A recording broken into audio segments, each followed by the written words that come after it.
on a Tuesday morning. Middays with Marks, 97.5, the Fanatic on the radio dial. On the app, good morning, everybody. Watching live on YouTube, watching later on YouTube. There's so many different ways you can watch, you can listen. 97.5, the Fanatic Middays with Marks. I am your host, John Marks. We say good morning. Last night he was live at Citizens Bank Park, taking in the home run derby. His name is Ray Dunn. Good morning, Raymond. I'll be chasing that high forever, Johnny Marks. How about that night, man? What a night of baseball down in South Philly. And Cindy Webster sent me a picture. That's true. You saw Cindy. She sent me a picture of you and about, I don't even know what time you saw her. Yeah. Oh, is that where it was? It was 11:13 when she sent it to me. Yeah, right after the game? Where else would I find myself for maybe one or two? Well, I don't know if we've Sean Brace was there. We say good morning to Sean Brace. He was also at the All-Star Home Run Derby last night, Sean. And 11:15, I was definitely at Stateside Live, too. With Ray?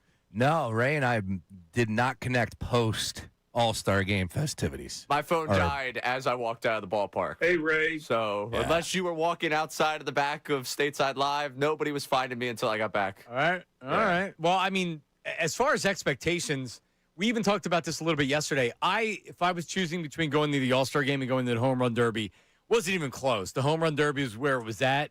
And Sean, last night, it was better than I expected. If you're watching on YouTube, Sean has one of the big Geico gloves. Oh, my God, it looks so crazy. Look at that bad boy. That's good marketing right there. They were handing them out. Nice work. How did you get one? Dude behind me hooked me up. Guy behind me was like, here you go. Is it a real glove? Does it feel like you could go, like, obviously you can't play, it's too big. Let me see. It's stupid. No, this is like a real glove. Yeah, it's good work by Geico. I could play. Let's go. Yeah, great work by Geico. Yeah, the capitalism was at an all-time high these past 48 hours, and I don't think it's going to stop tonight. Everything is sponsored down there. I'll tell you what, the one thing I will say is if you plan on going to the team store or trying to get any gear, good luck. Oh, my. That line was miles long, so you probably got to get there at 5:01 as soon as those gates open and run. Other than that, it was an unbelievable experience from start to finish. Well, I mean, I would say most of our listeners probably weren't there last night, and they were watching or maybe listening on 97.5 The Fanatic, just at home watching. And obviously, because it's in Philly, Kyle Schwarber was in the finals. Bryce Harper was in it. It was unbelievable. What a great home run derby, right down to the final swing. And give Jordan Walker a lot of credit. This dude, at one point, I'm watching with my wife, and she's like, oh, so he can't win. And I'm like, well, no, he can win. He just has to keep hitting home runs on that last swing, which, by the way, nobody was doing the entire night. And then he comes up there. What did he hit, 6 in a row to end it? I think so, yeah. I mean, and from a right-handed hitter, which is... Or was it 4? No, it wasn't 4. Oh, it was more than 4. It was. Wow. Okay. And he only had one swing to work with, right? Right. Yeah, the drama, so obviously not being able to watch it, it definitely was a little bit different on the screen from what I gathered. It was like great work by the production to set the scene. Again, we're talking about a home run derby. Like that's what I don't want to get lost in the sauce here. We had 48,000 strong, booing everybody, making a scene out of anything and everything we possibly could. Dude, we are a special breed. I'm trying not to make this about LeBron James or Mike Trout. Hey, Mike Trout, you want to come to Philly? Anyway. More on that later. More on that in a second. But we are a special city when it comes to sports. And I'm not trying to do the flake. Like, I'm not trying to do that here. I'm not trying to blow ourselves up. But every single time that somebody asks a question on a national scale, we answer and deliver every single time. Whether it's, the All-Star game here this weekend, World Cup that just took place, NCAA, like, it doesn't matter. PGA Tour. Come on, man. Yeah, we show up. The PGA Tour is literally making Philadelphia stop in future tours because of how good we have done the past 2 years with the cricket club and then this year. It's incredible, man. Yeah, last night had a combination of, it was the perfect recipe of hometown players in the home run derby and Kyle Schwarber also in the finals. But I was surprised at a lot of people's reactions about the booing. Even our own fans. I saw a lot of old people on Facebook because I'm big on Facebook, Sean, at John Marks Media if you want to be friends with me on Facebook. But like there was a lot of we shouldn't be booing. These are all-stars. It was all done in good fun. Anybody watching the broadcast didn't come away with Philadelphia fans are savages and they're so rude and everything else. Oh. No, we were booing because we wanted our players to win. It was awesome. It really, really was. Like, it was great TV. And you're right. Philadelphia looked really, really good last night. It looked like a fun atmosphere. I'm sorry, but All-Star games are supposed to be fun, right? But not like that. There's not the atmosphere of, wow, like, it is this loud for a home run derby? It's really that loud, and it was. It was unbelievable. Hey, good luck if you're going tonight. I don't know how you're going to top us last night. That's all I know. We delivered. Again, home run derby. We made villains, in a fun way. Like, it just, like I said, the back and forth from Schwarber to Walker was just incredible. It was cool to see. I caught the highlights when I got home. But, like, you build that drama up. Now, there was, rightfully so, it was pretty easy to build up, but I just thought they did a really good job, and Schwarber cared. Like, he was looking at it. It was fun. Yeah, no, Schwarber, when the dude kept hitting home runs, Schwarber's like, he's going to win. Yeah. You could see the look on his face was, he's going to win. And he did. And you know what he won? $1 million. Yeah, $1 million. So even though Schwarber makes tens of millions of dollars a year, $1 million is $1 million. You're right. That is a good And check. it's more than that dude makes in a year, but still for Schwarber, all right, Schwarber makes a lot of money. It's not, but like still $1 million is $1 million. So you want to win the tournament, but you're also thinking like, and you get $1 million minus taxes. Yep, exactly. But Schwarber did go home with a chunk. I forget what it was. Was it 500 gur? Is that what he got? Runner up, got paid. Listen. At the end of the day, those guys aren't hurting. But still, so many things to get into, and I know we're going to hit on them all, but like I said, just the fact that we were having fun. If you don't get the booing, if you didn't like that, I don't want to know you. I honestly, like, if you had an issue with that, like I'm good not knowing. Yeah, you. but like I just it's not explainable. It's not a JD Drew's returning to Philadelphia. Boo! Where's my batteries? I'm going to throw it. It's not Scott Rowland coming back. It's not a player that you hate. Vitriolic boo. Yeah. It's we're going to have fun with this. Kyle Schwarber's our guy. We want Kyle Schwarber to win. So you know what we're going to do? We're going to boo you. So when you come up, who was it? Who was the player that was it the Boston player? I'm blanking on his name right now. Oh my goodness. That could have beaten Schwarber on the last swing, and he didn't. Wilson Contreras was unbelievable to set the thing off. Well, he was hitting monster shots. Dude, John, the farthest balls I've ever seen in my life. Yeah. Like, that was crazy to me, Ray. Well, where did Harper hit it in center field? He cleared the batter's eye. It looked like he cleared Aspen Alley. Yeah, he Something insane where it's like, hey, remember when you said that about aluminum bats? You don't need them, man. Just keep swinging what you're swinging. So that was absurd. Well, that's something else. I know I guess some of the kids were getting booed for missing routine balls in the outfield. Booed everybody. Which was fun. Yeah. I was getting worried. Some of these line drives out there when you have a 10-year-old kid. Dude, and they changed it. Remember, it used to be anarchy in the outfield. Kids were just all over the place. They didn't do that. They only had like 20 kids, and they kept them into the pool area. Normally, it's just all over the place. outfield. Yeah. So it was a little bit more controlled, but, man, we booed everywhere. Dude, Ben Rice, like 90% of the people in that stadium, I get it. He's having a great year at the Yankees, whatever. 90% of the people can't even pick him out of lineup at 2. Yeah. And we booed the hell out of him, and he's got a gigantic smile on his face. They all got it. Everybody in that stadium got it. Like, if you're on the timeline and you're like, oh, my God, I can't believe we're making a scene, we're booing every dude, like, stay over there. I don't want to know you. It was so much fun last night. And I'm glad you're telling me it came off and you got it, because that's... Oh, no, it was... There's nobody that watched that said, there's Philly fan again. No, it was fun. It was great, man. And Walker said as much after the game as well. Wilson Contreras hit some of the farthest balls I've ever seen in my life. Up into Harry DeKay's. It was the first batter, and I was losing my mind. I'm like, dude, these people are going to think I'm crazy. I'm not going to do this all home run derby long. That was crazy, Ray. He hit like 4 balls, just he peaked in the first round. Monsters. And he's easy to hate. I was booing a little bit with him, a little bit more than the others. Let's put it that way. For real. And you were up by the right field foul pole. Yeah, it was great, man. And there were a couple of moonshots up that direction. Yeah, look. Those guys just tear into it. They weren't yanking it like that over to me, because you really had to get in front of it to hook it over to where we were. You're not dealing with fastballs to where guys are. It just was crazy. So, like, we're up in the third level, 307, and then you just see balls triple deck, third deck, like Ryan Howard territory with ease. Well, and Schwarber, it's we'll talk about the TV broadcast as well, because most of the people listening right now watch on TV. Not a we talked about it going into yesterday as far as being Netflix. I thought that the actual broadcasters were fine. It was the whole production of the camera angles, and they never just allowed you to watch the batters hit the ball. Too much. It's like they're showing this and they're showing that, and they have it was too cinematic. It's like they were trying to make some TV show. And it's, if you would have had with Fox, you would have had what we're used to. If it would have been ESPN, you would have what you're used to. I'm there to see the pitcher throw the ball and Kyle Schwarber hit it. And there's way too much other stuff going on. It was weird. It was really weird. Also, no exit velocity.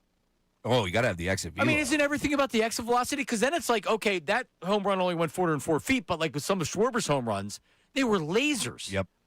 And I was like, I wonder what the exit velocity is on that. Oh, they don't have it. Got to give me some exit velo, some MPHs, launch angle, and, of course, distance. Got to give me I need all three, because why not? If it's available to you, all you got to do is put it on the screen.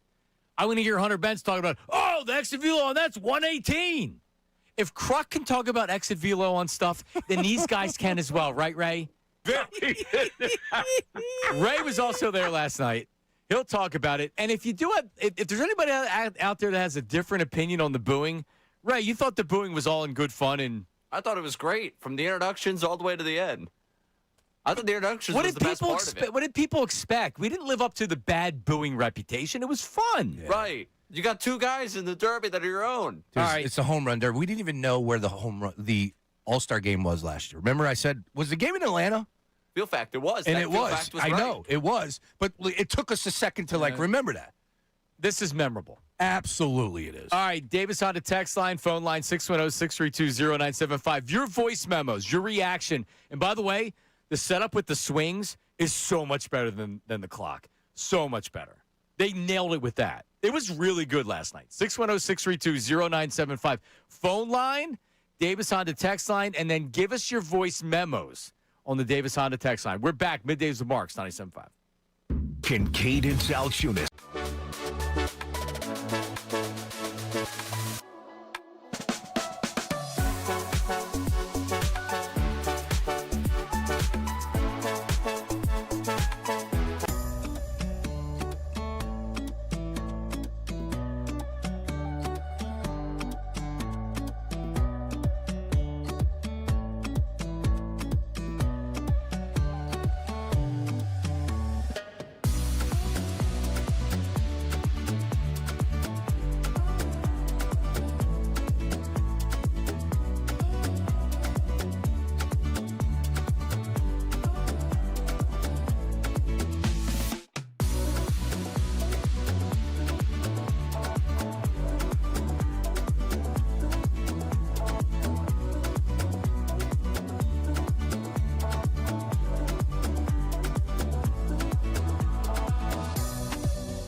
A strike in the final frame. Let's keep going. What did Bryce Harper say? Yeah! Give him another. Just short. Let's hear this. Of number 12. Reaction. What a round. 11 homers in 15 swings.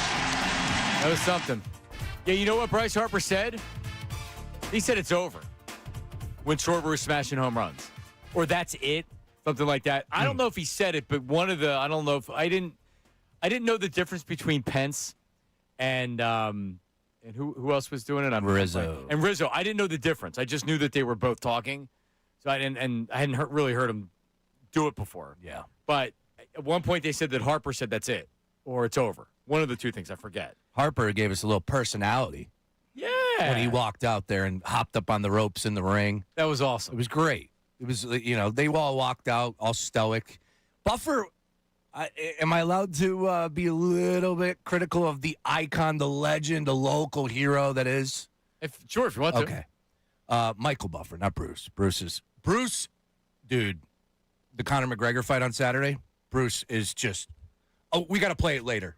Remember, we interviewed Bruce. In Vegas. Remember that? Yeah, no, And he had the ring with the gigantic B. Yeah.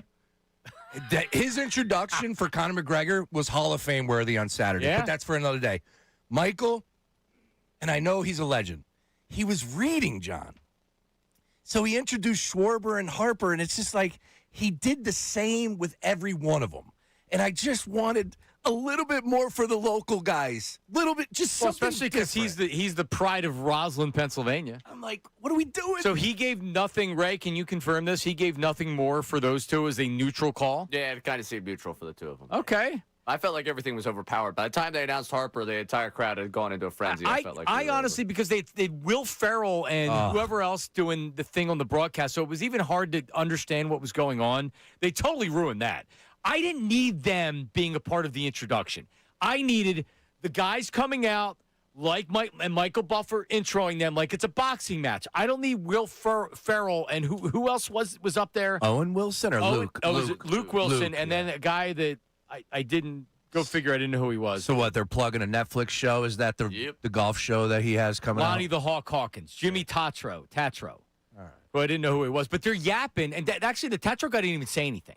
So it's mostly just Will Ferrell. I don't even know what he's talking about. It's not funny, and I didn't come for that. I came because I wanted to watch. I wanted to watch the intros. I want to hear Michael Buffer intro, and instead of those three idiots. So that took away from the beginning. Yeah. And then you couldn't even hear the introductions because they were talking over it. Yeah, and I'll tell you what, in the stadium, you didn't really care for Will Ferrell. And Right. all love and respect, he's another legend. I think, you know what, constructive criticism to the folks at Netflix. Less is more.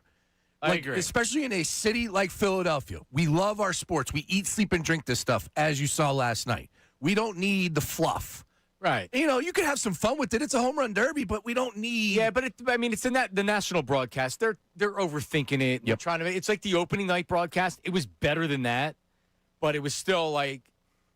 By the time they play the Field of Dream games, maybe they'll have it down and they'll be able to figure it out. Only thing we were missing was Jameis Winston running around eating crab fries. All right, 610-632-0975. Ray, you said you had some activity on the text line, a negative, and then we'll take some phone calls here. Yeah, or you just dropped off. I'll grab you if you call back in. We had a texter say the timer was way better. You guys are being provincial. It wasn't even that good of an event. Lacked juice. I just disagree. I don't know. Yeah, I don't know how you have that. I didn't. The timer is too. Gotta get that guy some Blue Chew. I don't know. The timer to me was just Lack juice. the swings. You know that you're getting 20 swings. Yep. And that's what you're getting. And then when you hit the last swing, if you keep hitting until you go. So it's not just, all right, let me take another hat. Let me take another hack. Let me take another hat. No, you have 20 shots at it. Yeah. That's it. Which I think was the difference between the last time they had that, right? Where I think you had unlimited swings, if I'm not mistaken, because Passan, It was on a timer. ESPN Jeff Passan, he said that it was going to be terrible leading into it. Now, he did come out on the timeline and say that he got it wrong. Yeah, But- no, I thought it was great. And I'm not being provincial. I mean, what do I care about being provincial? Now, if Kyle Schwarber and Bryce Harper go out in the first round, do I care as much? Yeah, that's fair. No, maybe not. Or is the crowd that into it? No, probably not. I honestly, and I had money on Schwarber to win it. I lost both bets. I lost every bet last night. I'm like, I can't believe I lost money in a home run derby, but oh well, it was there. Anyways, yeah, I had Harper to make the Final Four, and then Schwarber to win it. And like, honestly, I don't care. I didn't care that, like, yeah, I wanted to see Schwarber win it, but like, it was so crazy and so dramatic that like, It was Jordan Walker. It was awesome. I wasn't deflated like Ray. Even with Schwarber losing, it was a great home run derby. Yeah. It would have been great if Schwarber would have won. The way that Walker finished, it's like, man, you got to give it to the dude. I can't be disappointed that he lost. He's got such a smooth stroke. It's like the bat's here, and then it's just boom. He almost swings like with his whole body. And like that's I don't know. The right hand swing's not the smooth left-handed swing that you see from Schwarber, where it looks almost effortless. Yeah. Normally, the right-handers look like they're really taking shots. Like A-Rod being a right-handed hitter with the power that he had is special. That dude he's something. Yeah. A lot of fun, though, man. A lot of just great energy. Philadelphia sports fans, one of the cool things, told Ray when I met up with them, BLG, we saw Brandon Lee Goutman was talking to him for a little bit. A lot of media members were down there running around. But the cool thing was seeing all the different jerseys, all the different cities. So there were a lot of my buddy Joe Roderick, who he's in St. Louis. He works for a digital network out there. Yeah. He texted me. He's like, "Yo, you down here?" And I'm like, "Nope." But Seattle, San fun. Diego, Houston. I saw this one woman all bedazzled up, beautiful Houston Astro fan. She was all, dressed to the nines. Great time, man. Great time. I know you were loving all the other teams' jerseys. I was big on the, wow, where'd you pull that one out for the Phillies jerseys? What'd you have? What you What'd you see? I was walking behind a Naftali Feliz, Pat Neshek, and Christopher Sanchez trio, which was Neshek? Wow. Yes, 2017 All-Star. Pat I know he Neshek. was an all-star, so that's why he has it. insane. But yeah, that was an insane group to be walking behind. But a lot of those just random jerseys that I was appreciating. I mean, I've got a cut on today, so it's not random, but certainly not what you expect for. He's got a 2026. random one on too. Yeah, you do actually. It's Steve. I have a Steve Jeltz. It's a rookie Steve Jeltz, and it's signed too. The rookie. Is it signed? It's signed. Every time Cindy Webster, she'll see Steve Jeltz a couple times a year, and she'll text me. She'll text me with Steve saying hi That's great. because he knows that. Yeah. So we had a bad jersey party or like an ugly jersey party, and I was looking for a Phillies jersey. So I searched Steve Jeltz because Steve Jeltz was like. If you wanted to explain me as a Philly fan, it'd be Steve Jeltz because he was a not even, I don't even know how good of a prospect he was, but he was the starting Philly shortstop back in the mid to late 80s, and he was terrible. But he did hit home runs from both sides of the plate. He was a switch hitter, and he had a Jerry curl. He was like in Coming to America where he takes the head off of the back Just of the let thing. your soul glow. And he was bad. And him and Don Carmen are the two players where I'm like, all right, I'm a Don Carmen, Steve Jeltz Philly fan. Don Carmen. So I was looking for a Steve Jeltz jersey, and I found this on eBay. I think I paid $30 for it. It's a good Dude, score. this is an authentic Yeah. Steve Jeltz rookie signed jersey. It's a powdered blue. And anytime I go to games, like people will be like, that wasn't Jeltz's jersey. I'm like, it was his rookie People year. say that to you? It was his rookie year. Yeah, because look. That's funny. Yeah, that is a great score. That thing looks thick. Is it heavy? No, it's good, man. Okay. Yeah, like that. Like I didn't know if it was back in like the 50s where they wore, cotton. Whoa. Yeah, wool straight through. No, I didn't see a lot of different jerseys, but there was just so much going on. Fireworks. They gave it a bracelet, all lit up, to the strobe lights. Oh, no, it was cool. Very patriotic. You know me, USA. I was rocking the USA jersey. A lot of USA chants. Right? Can I hear from someone that was there last night about the bracelet? Because the bracelet turned the living room into a rave last night at like 1 o'clock in the morning. The thing Nice. hasn't stopped blinking. It's still blinking. It's still going off. I didn't know what it was. At first, I thought people were holding up their phones, but then when you looked in the crowd, it's like they're not holding up their phones. It was in the cup holder in the front. Is that what it was? Just this little square bracelet, almost like a house arrest for your ankle. But it needs to turn off at some point. No, that's not how it works. It's like the glow sticks. Once you crack it, Yeah. it's glowed until it's not glowing anymore. I had to throw it into the bathroom and just like turn the bathroom into a rave for the rest of time until that thing dies. You need to throw a bathroom party. He might do that. I know. All right, so you want people that are at the game last night, 610-632-0975. Alex in Plymouth meeting was there with his son last night. What's up, Alex? Oh, hello. Yes, my car was a rave, and we figured out you can just pop them open and take the AA batteries out, and you got free AA batteries. My son found a bunch in the parking lot, so we have like How 10, about 10 that? free batteries. There you go. Nice work. How old's your son, Alex? It was, what's that? How old's your son? 14, and he's never been to like a playoff game or anything like that, and it was one of the most surreal experiences of my life and his life. It went from a nice Major League Baseball display celebrating the game and celebrating Philadelphia to flat out a playoff game. It turned Wilson Contreras turned into Dak Prescott in like a second.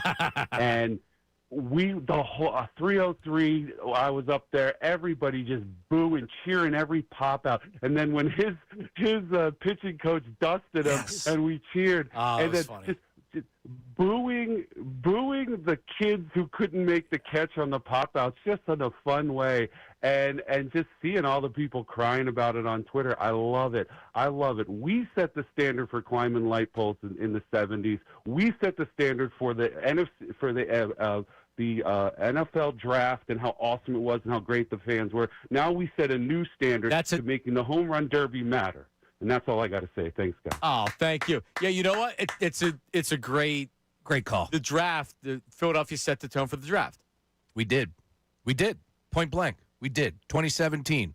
That city was on fire. Everybody was like, "You just need to have the draft here from now on." So here's what, because I was at the draft in Chicago, and they did a good job. But that was also in a theater. Okay. So they weren't outside, which was cool. But it was the first year they moved away from being in New York. Yeah. So it was cool that they went somewhere else. But still, you're in this small theater. Yeah.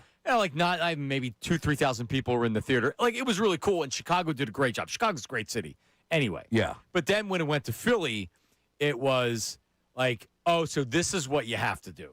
This is what you do. You put it in this scenic location that looks great. Aesthetically, it's a great shot for the camera. And then once they did that in Philly, and, like, I don't know if it's been matched as far as an experience or what it looked like, but it set the tone. Yep.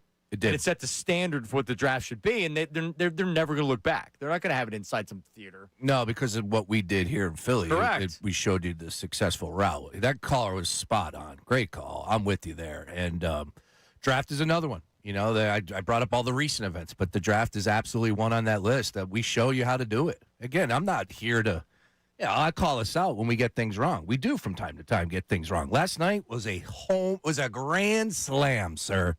From start to finish. Where's Josh Hart at today? Yeah, there you go. I saw some people putting that out there. And Stateside Live, man, I just want to give them a shout out.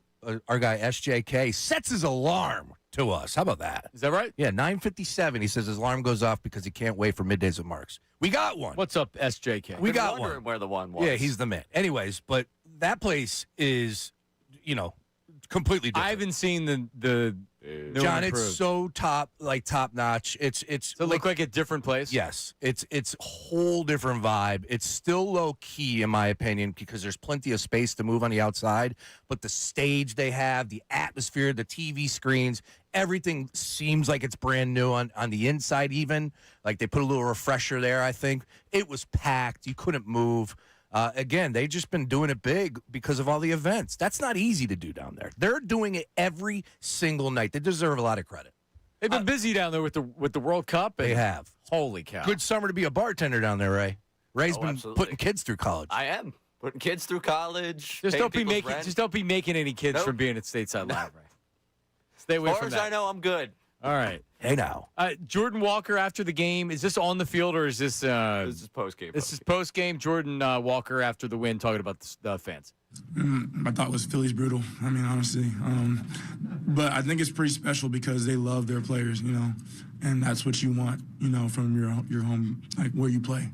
I mean, I'd never hear people cheer so loud for Schwarber and Harper, and those guys did their thing for sure. But I can't hate them because that's their hometown, that's their guy. So I just got to play the game. There you go. Yeah, he's never heard that loud of cheering for a player, and he plays in baseball heaven. Sean Brace, baseball heaven. Just ask Scott Rowland. Interesting.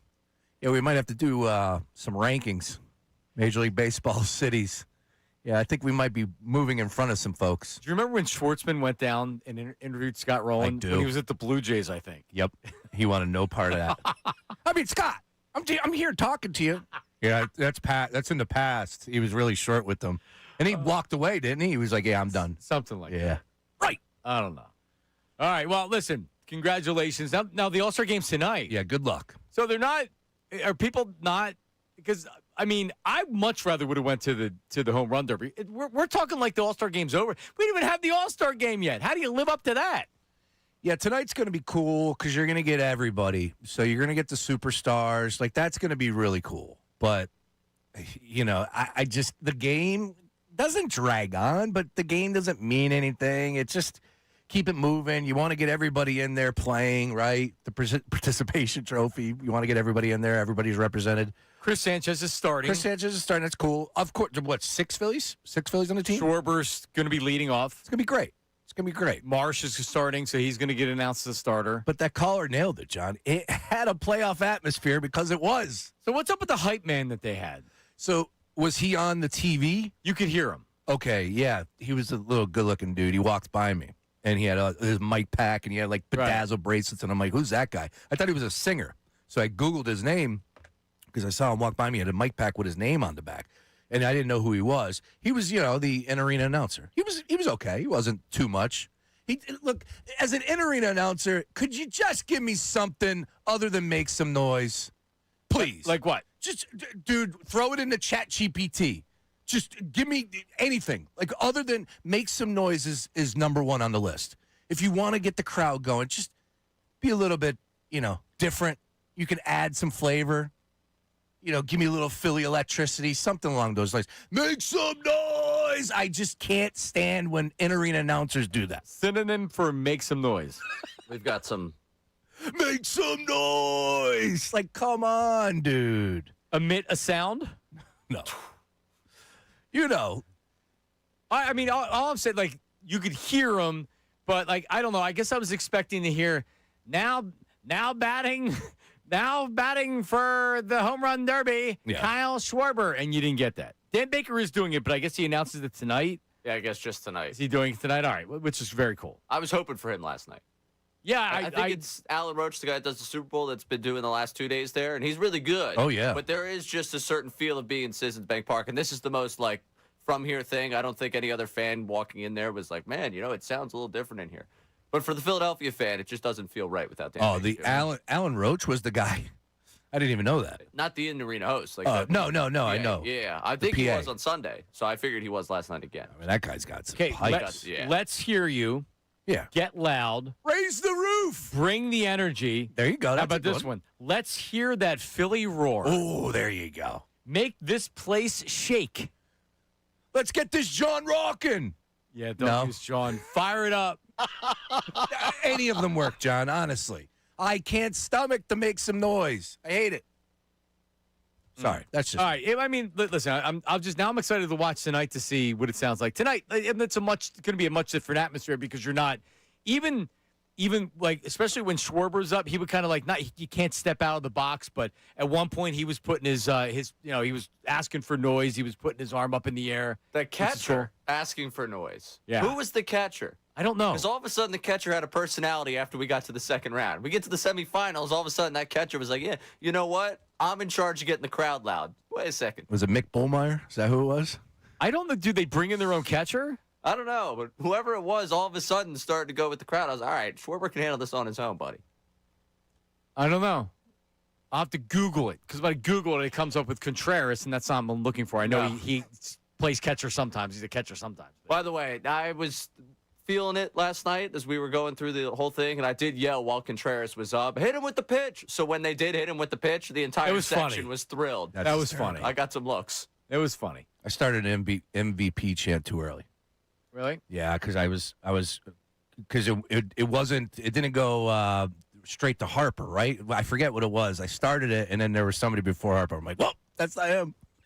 Well, went Schwarber Harper. Did it go Schwarber Harper? I forget what I did. I started MVP chant a little too early in my section People were looking at me like I was crazy. I'm like, no, my bad, my fault. I'm going to sit down. The one thing about the in-between the players, I don't know how it was, probably commercial break as you were sitting there, but they only let you out of your section in between players. Sure. You could only get in and out of the set, which makes sense. Yeah. I mean, for us, where I was, I mean, it's not like there's going to be a flying object to us. Trust me, Twitter let me know. But that still, that was during the game, they make you do the same thing. You just can't be running around whenever you want to. Right, but it was one of those things that it was funny to watch. Is like Ben Rice came up, and it was like everyone all of a sudden was like, "Yeah, this is the one I Let could me go to miss. the bathroom. This is the one I could take." And then Schwarber and Harper, it was like the section was nailed down. Anyone that tried to get up, you got a real strong look. The same thing when it was Utley, Ryan Howard, when it was the top four of that order. Mm-hmm. You went to the bathroom when you made sure you were going to the bathroom when Feliz was due up or when Carlos Ruiz was coming up. You weren't going that half of the inning. Carlos Ruiz there last night. Yeah, sitting Ray got amongst him. the people. Saw that. You guys sent a picture of it. Incredible. It's just like I think it was 138. Just watched him go down the section. He was in the middle of the section. All right, so you had something from a Cardinals fan. Were they there last night? No, listening from Arkansas today. I mean, if they were, they got back home really quickly. Oh. Listening from Arkansas today, first-time texter, big Cardinals fan. I thought the booing was a fun side story. Anybody who knows could tell that it was a fun booing as opposed to vitriol. The cameras even caught Contreras cracking a smile during his round. Yeah, it's true. Yeah, I think this is where we put too much when we're talking about something. It's like there's some people on social media that are just saying something that like We give them. Is there any real person that's saying that? No, give them too much attention. Yeah. Social media sucks. Yeah, I agree. Shout out Arkansas. Yeah. Yeah. What do you think, Arkansas? What do you think? Razorbacks. Nolan Richardson. Nolan Richardson. Wow, who was the one ball dude from? Remember, they were good in the early Bill 90s. Bill Clinton. Oh yeah, no, they had a real program. They won a national championship, didn't they? Yeah, they did. They definitely did. Who the heck am I thinking of from the early 90s, though, man? They had some teams. Yeah, they did. They had some really good teams. All right, coming up, Mike Trout, All-Star, asked the question, gave the answer, and we'll play it for you. Corliss Williamson, that's the guy. He was the MVP of the 94 Final Four. Sorry. Was it Corliss? Scotty Thurman, too. Oh. Scotty Thurman. Oh, that's the name. Yeah. Scotty Thurman was a guard, like a combo guard. Oh, yeah. They were fun teams. They were fun teams. All right, Mike Trout. At what point do we stop with this? When he retires, is that when we stop with it? Mike Trout asked. Ray's reaction is he didn't say no. Mike Trout, are you ever going to be a Philly, Mike Trout? Do you want to be a Philly, Mike Trout? Please be a Philly, Mike Trout. That's coming up next. Middays with Marks, 97.5 The Fanatic. Let's talk about my hair for a second. Morgenstern Hair Restoration. Listen, if you're going bald, right, you're starting to thin, maybe you already have lost a lot of hair. You say, you know what, man, I got to get a hold of Morgenstern Hair. I need to get my hair back. Maybe you want to keep your hair, all right? You know what's easier than replacing your hair? Keeping it. That's why more men are getting treatment earlier, and they're doing it with the experts at Morgenstern Hair Restoration. It's the same hair team that I've known for, it's 15 years now. It's going on over 15 years now because today's hair restoration is all about prevention. Topical treatments, medications, non-invasive options that are designed to keep the hair that you have before it's gone. Things that I use. A couple times a year, I'm over at the office. 3 offices, Bala Kenwood, Wayne, Pennsylvania, Lancaster. The same team that messes with my hair will do your hair. Over 30 years of experience when it comes to hair. So you want to keep your hair? You want to get your hair back? Morgenstern Hair Restoration. 610-831-HAIR. 610-831-HAIR.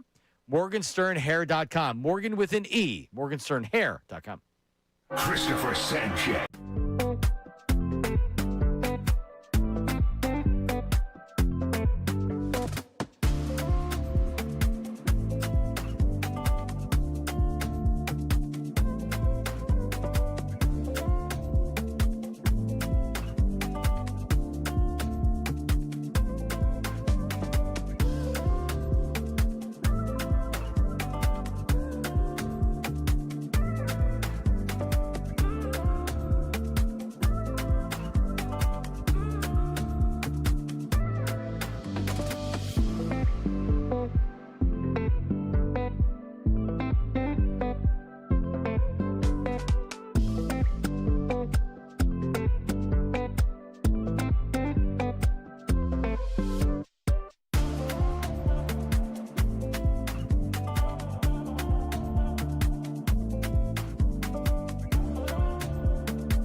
Marks, John, Sean, Ray.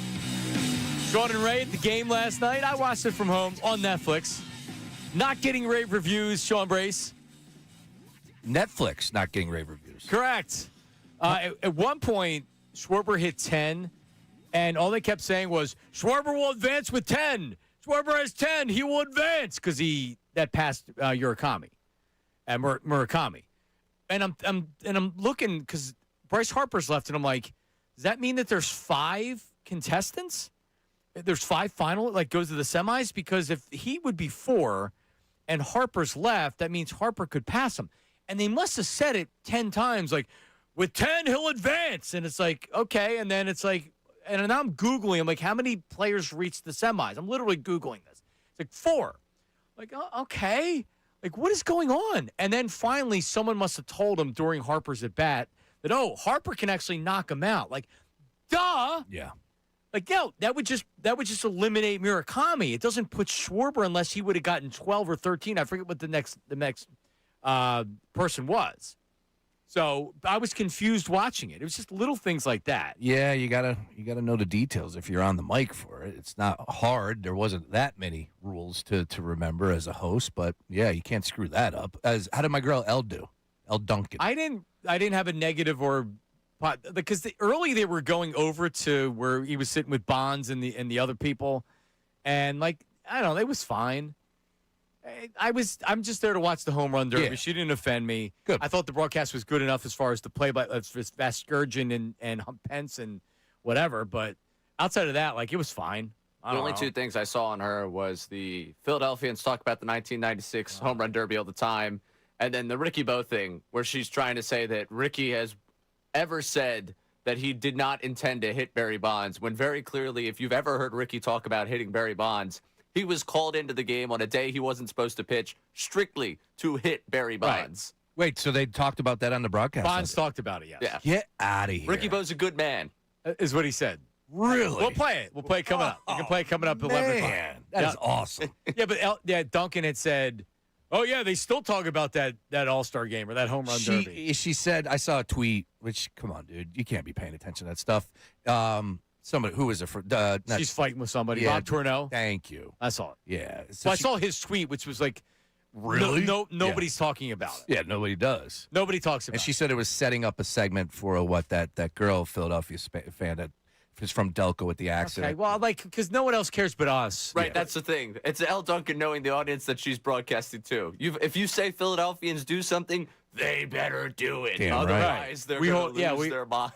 We're going to hold her accountable. You said what, Elle? Right. I'll be honest. When I watched the clip with Ricky Bo and Barry Bonds, when she said, oh, he claims that he just lost control of the pitch, I was like, she doesn't know Bo. But she's also full of crap. Like, don't fight with somebody. Don't say something back to Rob Tourneau with what you said was crap. There's nobody that talks about 30 years ago. We're talking about the 96 All-Star game from 30 years ago. Don't even respond. Shut up. Yeah, that's what I'm saying. You're nuts. All right, so let's do this. Give me the voice memo. So this is ripping Netflix. Go ahead. All right, Home Run Derby was awesome. As a Phillies fan, as a baseball fan, great to watch. Unfortunately, the Netflix cinematography was awful. Oh, God. All the camera angles were abysmal. They didn't show the flyover after the national anthem. And it just wasn't that – the camera angles weren't good.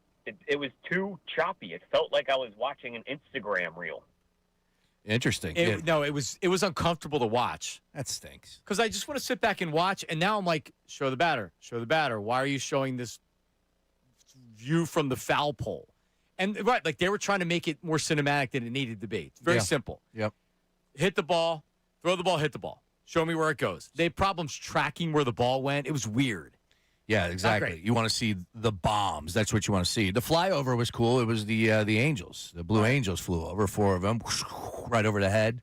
Pretty cool, man. All right, let's get Mike Trout. This is before the game. So they made all the All-Stars. Was this on the field? Ashburn Alley. Oh, it was Ashburn Alley. So they had like a table. It was like a booth to where you could come up if you're a media member and you could ask them questions, and they have to sit there for so long. So guess what, Mike Trout, did he get an Eagles question? Did he do an Eagle chant? I don't think we got an Eagles chant out of him. I didn't see it at least. Well, he got asked if he wants to be a Philly. Here it is. I think I was going to hear this question today. I hear this a lot. Like I said, I like it. I enjoy coming to Philly. I'm an Angel, obviously. I got no trade clause, so it's totally my decision.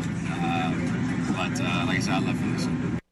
If Mike Trout, at some point during his career, comes to Philadelphia, here we go. Great. I thought. No. If Mike Trout, at some point in his career, maybe towards the end of his career, decides he wants to come to Philadelphia and play for the Phillies, fine. I'm sure it'll be a great story, and we'll enjoy it, at least when it happens, right? Can we please stop obsessing over Mike Trout getting traded to the Phillies when he has absolutely zero intention of playing in Philadelphia? Mike Trout doesn't want to be a Philly. If Mike Trout wanted to play in Philadelphia, he'd be a Philly already. He could have very easily told the Angels, you guys have sucked for so many years. Yep. Trade me. And then guess what? John Middleton would say, you want to come play in Philly? Absolutely. We'll figure out the money and we'll figure everything out. Mike Trout doesn't want to play for the Phillies in Philadelphia. He wants to come watch the Eagles play. He wants to play golf in New Jersey. He wants to do all the things of a native of Millville, New Jersey. He doesn't want to play baseball in Philadelphia. Maybe at some point during his career he decides, guess what? Mike Trout likes living in Los Angeles, in Anaheim, wherever the hell he lives out there in California. Nobody knows. And more or less no one bothers him. Yep. And he does whatever he wants to, and no one's breathing down his neck at a Wawa when he's getting gas or coffee. He just goes and does what he does. I'll bet you Mike Trout could go to a Starbucks and get an iced coffee and sit there and look at his phone, and no one would say anything to him. Legitimately, because nobody really cares, and it's just like that's the speed of California. He doesn't want to play here. I understand you have to ask the question. I think Dave Uram was the one that was badgering him with questions. Like, Dave, that's a good question for Dave to ask. You never know what he's going to say. Hard worker. It's more the fans that actually think he wants to play here. Or on social media, and like I said earlier with Facebook. Oh, I'm big on Facebook. Like, oh, they should trade for Mike Trout. Oh, I've never heard that one before. You're right. They should trade for Mike Trout. Forget about the fact that he doesn't want to play here. For God's sakes. Please stop with Mike Trout getting traded to the Phillies. It's not going to happen. Right, 18 home runs this year. I'd love to have him. Man, it would be great. It would be really awesome. I'll walk to Millville if it happens. Like, clip it's not that. happening. I'll clip it for sure. He's going to play over 100 games this year. That's again, it's not happening. The 16th season in Major Leagues. He was drafted in 2010, or I don't know when he was drafted, but his first year was 2011. He was young. He's with the Angels. We know what's happening. It's not going to change. He just said it there. I'm with you. You got to ask the question. The All-Star game's in Philly. He's going to get, I think he's leading off tonight. Yep. It's going to be great. He's going to get awesome. an unbelievable amount of applause. But, dude, he's going to play over 100 games this year. But if you look at it, the last 6 seasons, he's only played over 100 games two out of the last 6 years. He has not been able to stay healthy. And by the way, like I don't even I'm not even going to rip him for not wanting to play here. Like what? It's rippable. Yeah, but like if he doesn't want to play here, then I don't want him playing here because he'll fail. You want Mike Trout on that contract coming here so he can fail? Like no. Here's what happens if Mike Trout comes here. I don't think it's good things. But the only thing Mike Trout could do is come here and win a World Series to where people would really celebrate him. If he comes here and he's hurt all the time and he's not good, no good. No, like he doesn't want that. So if he doesn't want to play in Philly and he's already like his actions speak louder than anything he can say. He's an Angel. He don't want to leave the Angels. He didn't care ultimately about winning. We're going to talk about this with LeBron.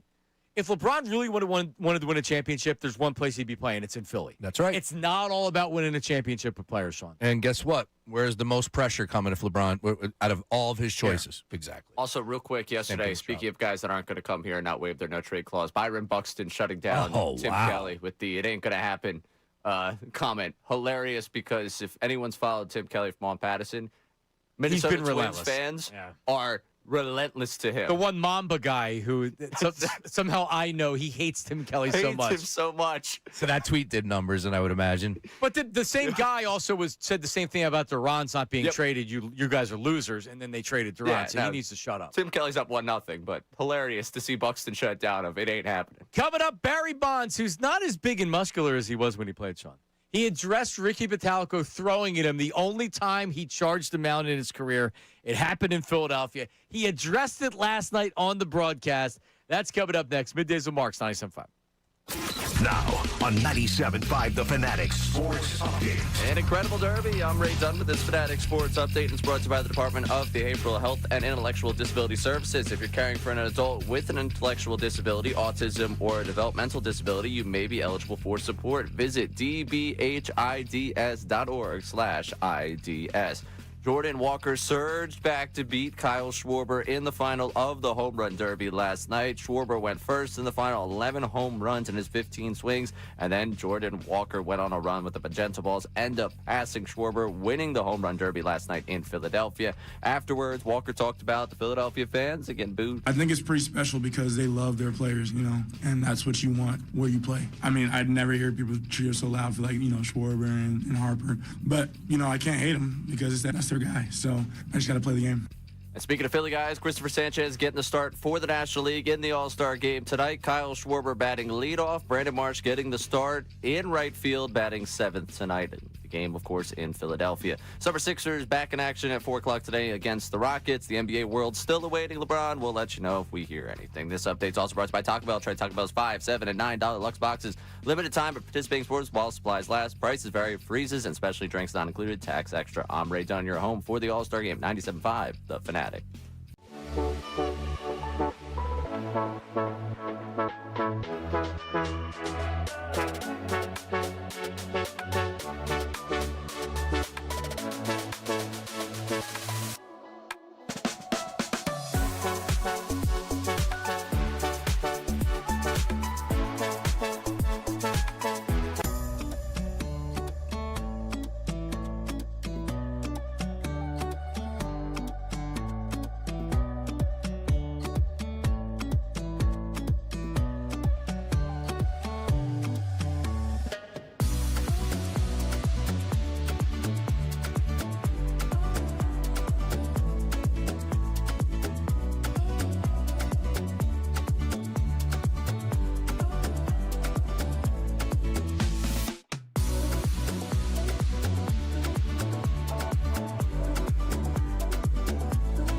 John Mark, Sean Brace, Ray Dunn, Ricky Metallico coming up at 2 o'clock with Bill Colarulo.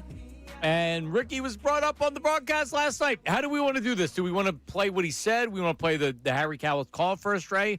How do we want to do it? Let's remind people.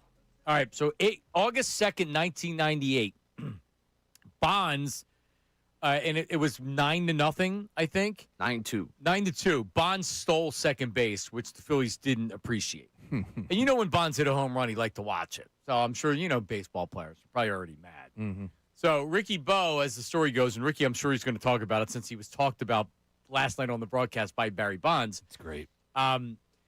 He wasn't even supposed to pitch, and I guess they told him, get up, get in there, hit him, which he did. So here's how it sounded way back in 1998 with Harry Cowles on the call. There's Metallico's numbers: a win, 2 losses, 3 saves, 3.86 ERA in 18 games. Facing Barry Bonds to lead it off. Get him. Now Bonds charging the mound, and Metallico is ready for him, and both benches are emptying, and that's the result of a stolen base. And as a result of a stolen base, you could almost feel that coming. When I came over here, I asked Wheels, "You going to hit him?" And Wheels says, "I don't know." And I didn't know for sure either, but, that was inevitable as the big gang at the mound now, and that was because of the stolen base. There you go.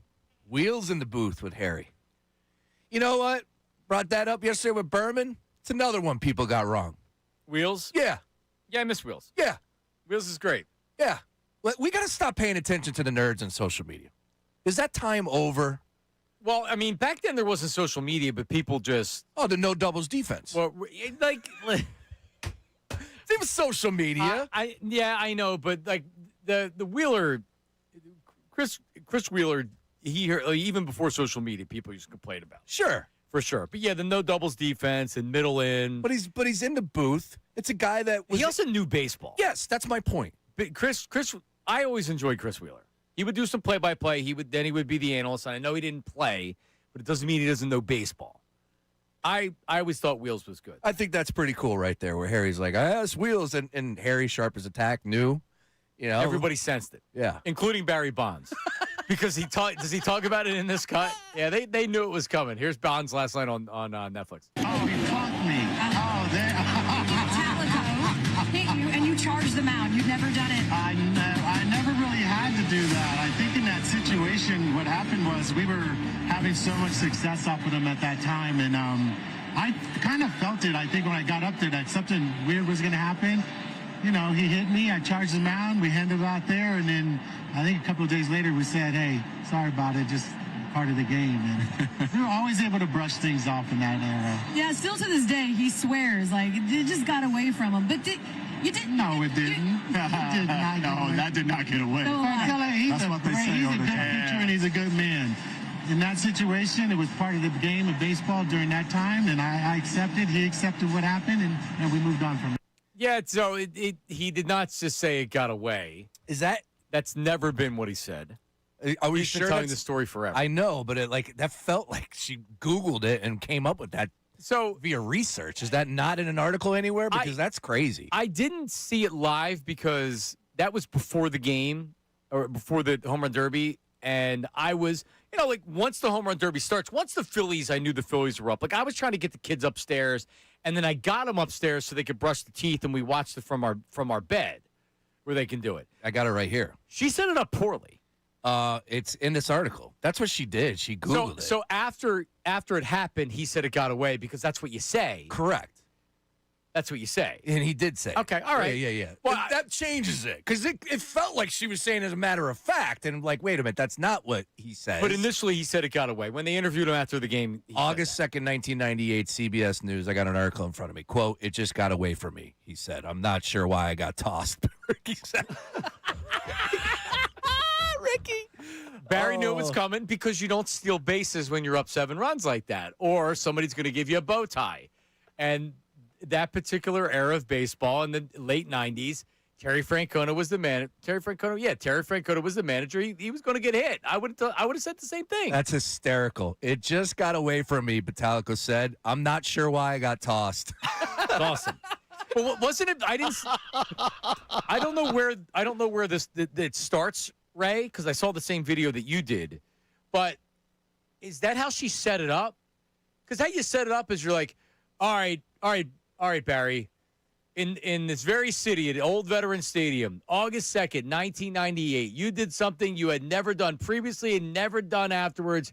You charged the mound after Phillies reliever Ricky Metallico plunked you with the ball. You got to set it up. She just got to. That's how she set it up. Is that how she set it up? She set it up. Well, I just cut that out because it was. Okay, because I didn't see the video. Yeah, so she set it up like that. This is something you never did before, after it happened here in this city. But did she say Ricky Metallico? Because she just goes Metallico. I think she said Rick. All right. Anyway. So that's all. I'm a big Al Duncan fan. You made that clear yesterday. By the way, How'd she Ricky's look? numbers. I don't know. Oh, I was. Sean, Yeah, I got you it, pay much more attention into like. yeah, I do pay attention to that stuff. They had the couch set up. They had the couch set up. Where were they at? Infield, outfield? Where were they? They were on the infield. Third base line. Yeah, okay. yeah, third base line. Dude, there was a lot going on, Ray. I was all over the place. You know, Fair. we had fireworks. We had Blue Angels. I had a big glove. Look at I was wearing the Blue Angels, basically where I was sitting. So Ricky's going to explain today exactly what happened. I know the story, and I know there's a reliever that didn't want to go in to do it. I already know the story, and I hated this reliever. They're 100 miles an hour. It's the straightest 100 miles an hour you ever saw in your life. This scrub. Anyway, so Ricky will finish the story coming up. And Ricky's numbers versus Barry Bonds, which I think are very important for people to know. 1 for 11 in his career off of Ricky. 1 double, 1 RBI. He struck him out 5 times, walked him once, and hit him with a pitch once. Some are saying that Barry was scared to face Metallico because he was so good. The numbers, if you wanted to do the whole he didn't want to hit him thing, the numbers bear out. If you should have someone against Barry Bonds, it should be Ricky Bo. Here's the pitch. all I know is I want to have fun with this All-Star game, 96. So, all right, so do you want to start doing this now? I would love to. These names are awesome. I'm going to just go through. It can be with callers. It can be with you guys or whatever. But 96 All-Star trivia. And it's just not about the game, but the players that were in the game. This is so good. Like, for example, we'll get to your phones. I see you, FedEx Ed and Corey. We'll get you this segment, I promise. But the names, and, I mean, geez, it is 30 years ago. Yeah. So Ray wasn't even. No. Were your parents married 30 years ago?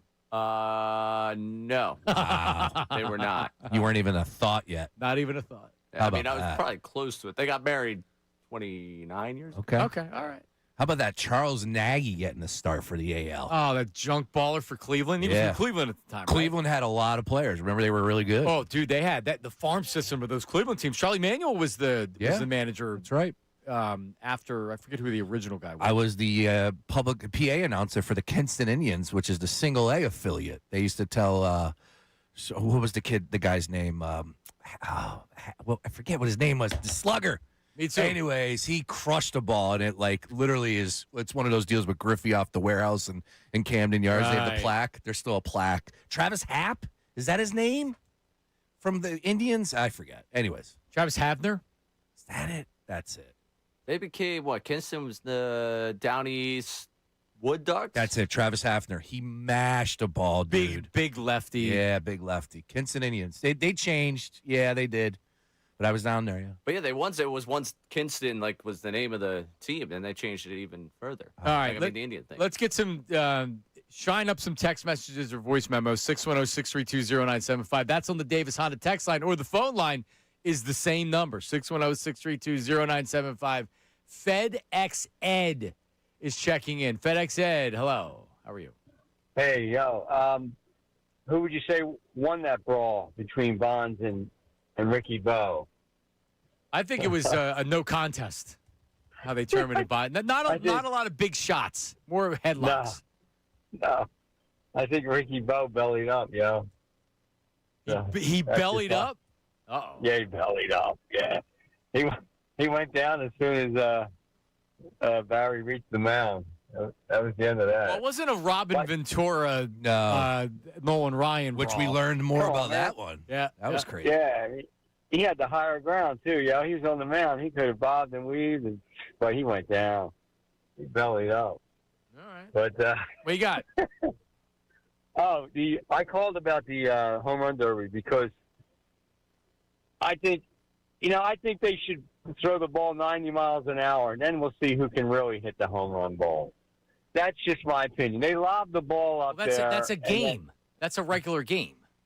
Well, yeah, but you're just lobbing the ball up there, and it's home run after home run. It kind of gets old. It's kind of boring after a while, isn't it? Yeah, that's why you got to shine it up a little bit and show the distance, because there was nothing boring about how far those balls were going, FedEx said. Yeah, but it was unbelievable. Yeah, I mean, come on, they might as well be pitching underhanded.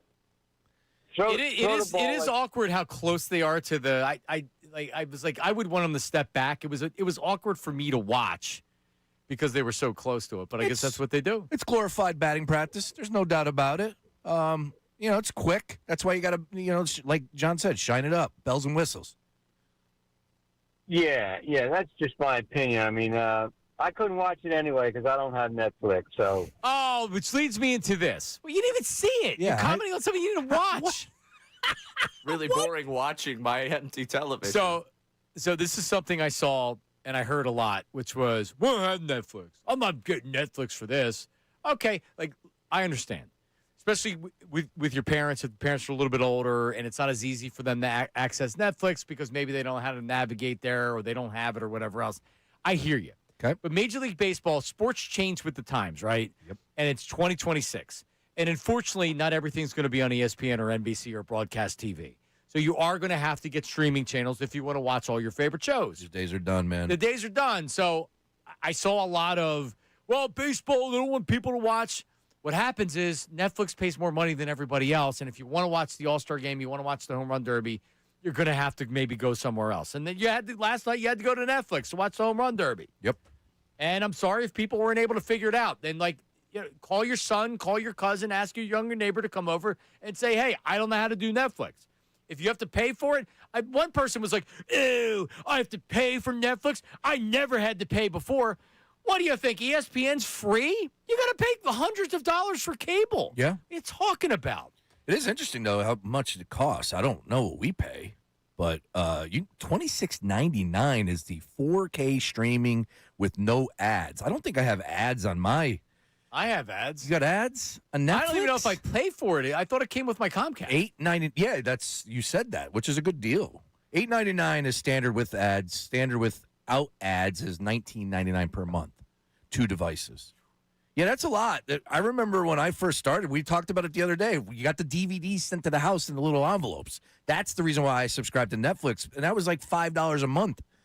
Now times have changed. Everything's going to be streaming. It's just the reality of where we're at. Yep. Right? Everything changes. Other than games and with the uncertainty of NBC Sports Philadelphia and maybe going bye-bye, I don't need cable. $409 is what I pay for my Comcast. Excuse me? $400. I just saw it I was looking at my bank statement yesterday. With the internet. With the internet, but still $409. That's what made me question, hang on, it's not normally this much. Dude, so I don't know what's going on. That's a lot of money. So, my internet's $2, and then I spend $76 on YouTube. What everybody says to me is that people that go streaming the YouTube, you save a little bit of money, but is it worth it? Because you have to go through hoops and you don't have it. I haven't thought about it once since I changed. YouTube TV is the runaway. Well, how much are you paying total between internet and YouTube? I think $276. Okay, well that's worth it a month. Dude, that's a lot of money. $409. Good God, dude. But it is nice having the cable. I have a DVR. What are you running? I still DVR what stuff. Are you running that compound? Is that the Department of Defense over there in Collegeville? If you were going by how much actual usage I get, it's probably like $40 a month. Because I watch sports on it. That's it. I don't watch anything else. The kids are watching mostly Disney Plus anyway. Same. Or they're watching Netflix or they're doing something else. I'm fighting for my big screen TV these days. I'm losing out the Bluey. I got to watch my shows and my sports on my little iPad. But yeah, that's the same thing. I'm telling you, just look at it. You won't think twice about YouTube with the delay and this it doesn't happen. It's just normal. Especially now, I've had it for years. The only issue is it continues to get more expensive because everyone's switching over. Are you YouTube TV guy, Ray? Yeah. Okay. I'm a YouTube TV guy. And They should sponsor us. I'm whatever we're logged into at this point. There you go. And now, especially with the move, I don't even know. Yeah, you don't even know. These new TVs at the apartment that these people have been living in, whoever. Raising I'm not going to pay a bill until they tell me that I have to chip in. There you go. I'm good with that. Yeah. Davis on a text line. Bill Calarulo checks in. Ellie Duncan does no wrong at Sean's side. The power of ... Well, he's saying she's lying. She didn't lie. She read an art. Come on, dude. She Googled it, and after she knows Barry Bonds is coming up. She saw that Barry Bonds is going to be on the show. She knows he's going to be on the show. Whatever. Well, he did deny it, even if it was Ricky did 28 years ago in the article. Yeah, yes. that's all she's doing. That's it. No, you sniffed it out right away. Yeah, that's it. Yeah, I mean, that's all she did. She Googled it. She read a quote from Ricky. She didn't look third and fourth layer to see. No. Oh, since then he says on his radio show all the time that he didn't do it. Yeah, he where's the Fanatic plug? L, come on. Yeah, Middays with Marks. For sure. 10 to 2, Monday through Friday. We should get her on the show. If you're listening, L, call in. I want Passon on the show. That's what I want. Where's he at? Passon? No, thank you. No. What? I'm like what? So we can yell at him, be like, home run derby was good. He's the man. He's a good. He tweeted something the other day that just was awesome. He said, "Stop gooning and learn ball." That is awesome. We need to use the word. Well, gooning. he's a Rage Against the Machine fan. If you ever look in his backdrop to his broadcast. Nice work by you. Yeah, it's good, Jeff. Passing knowledge. All right, so we'll do an update on LeBron. We'll do this next segment as well. Yeah, Sean, it's not happening. LeBron's not coming to Philly. No. On Friday, Ray, it felt like he was coming to Philly. Oh, yeah. Did. Yeah. Today, it doesn't feel like he's coming to Philly. Oh, what made you change? You were lock, stock, and just ready to go. Smoking barrels? Yeah. I don't know.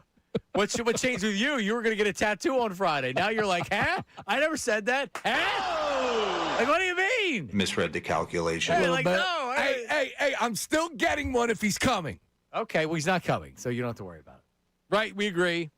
I said it at 5%. He's not coming to Philly. If it mattered about winning a championship, and that's what mattered, and cementing the status as being the best of all time and taking a fourth franchise to a championship, he would come to Philadelphia. Even though the stories coming out in the last 24 to 48 hours are he don't want to play with Embiid, and he respects Embiid. But he don't want to come in here. Like at this point in his career, he doesn't want to come here and babysit Embiid to make sure he's going to practice. And frankly, I don't blame him. Is Embiid here, though? Which is what and what else is said was they'd have to trade him for the Sixers to get it. And we talked about this very early on in the process. If you're a LeBron, are you saying you have to trade Embiid for me to come? Which I'd be more than willing to do because I want to trade him anyway. If I'm LeBron and I'm LeBron, you're telling me I'm going to come and play for the Sixers and Joel Embiid may not be showing up to practice because he's too tired or he's sick or he doesn't want to go shoot around because he's sick. All the stuff that we know that follows Embiid, he don't want to deal with that. Forget about the fact that it doesn't match what he does on the floor. When Embiid's on the floor, it's a different offense, and it's a clogged-up offense. He's a talented player. Could LeBron make it work? I think if anybody could make it work, it'd be LeBron. And that's why you had to wonder if he wanted to do it. But it's just like it's not about just winning a championship with athletes. If you think athletes are looking at a spot and saying, okay, money's the most important, but after that, I want to win, it's about lifestyle, man. It's about the money. It's about the lifestyle. Freezing your ass off in Philadelphia for 4 or 5 months in the winter, and now he's a big golf fan. Yeah. As opposed to, hey, I can go to Miami and I can play golf every day. Mm-hmm. LeBron James is going to be playing game day golf all the time. Yeah. MJ did. Yep, he sure did. And he's the GOAT. That's what LeBron wants to do. He's got the bug, John. Pick up some sticks. It'll happen to you, too. It's a great game. And I'm with LeBron on that. It's hysterical to watch because he shares everything on social media like a 14-year-old boy.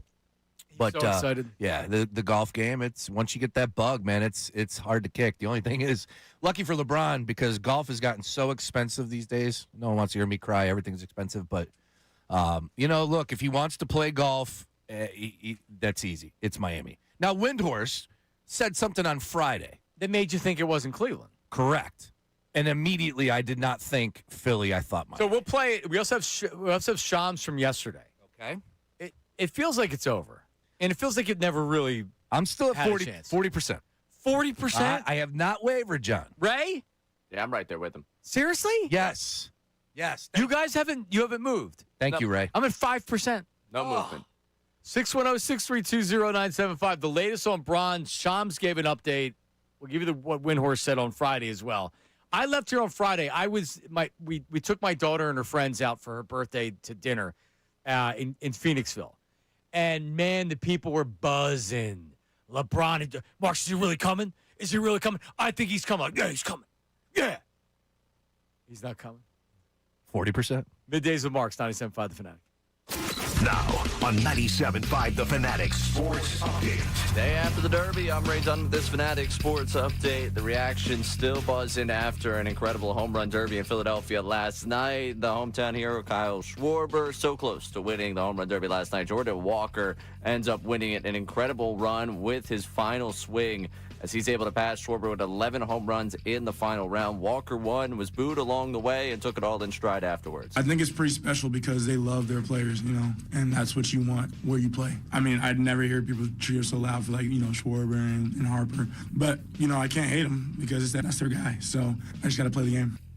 All-Star game tonight. Christopher Sanchez getting the start for the National League. Kyle Schwarber batting leadoff for the National League as the designated hitter. And Brandon Marsh in right field batting seventh for the NL. That game, of course, down at Citizens Bank Park. Summer Sixers back in action at 4 o'clock today. They've got the Rockets as the NBA world still awaiting word on where LeBron will go. We'll keep you updated with that as we hear anything. This update is brought to you by the McComb Group. Visit McCombGroup.com. McComb Group Sports Contracts is one of the largest PVF inventories, pipe, valve, and fittings. Trusted brands. Count on the McComb Group to help you stay on schedule. Visit McCombGroup.com today.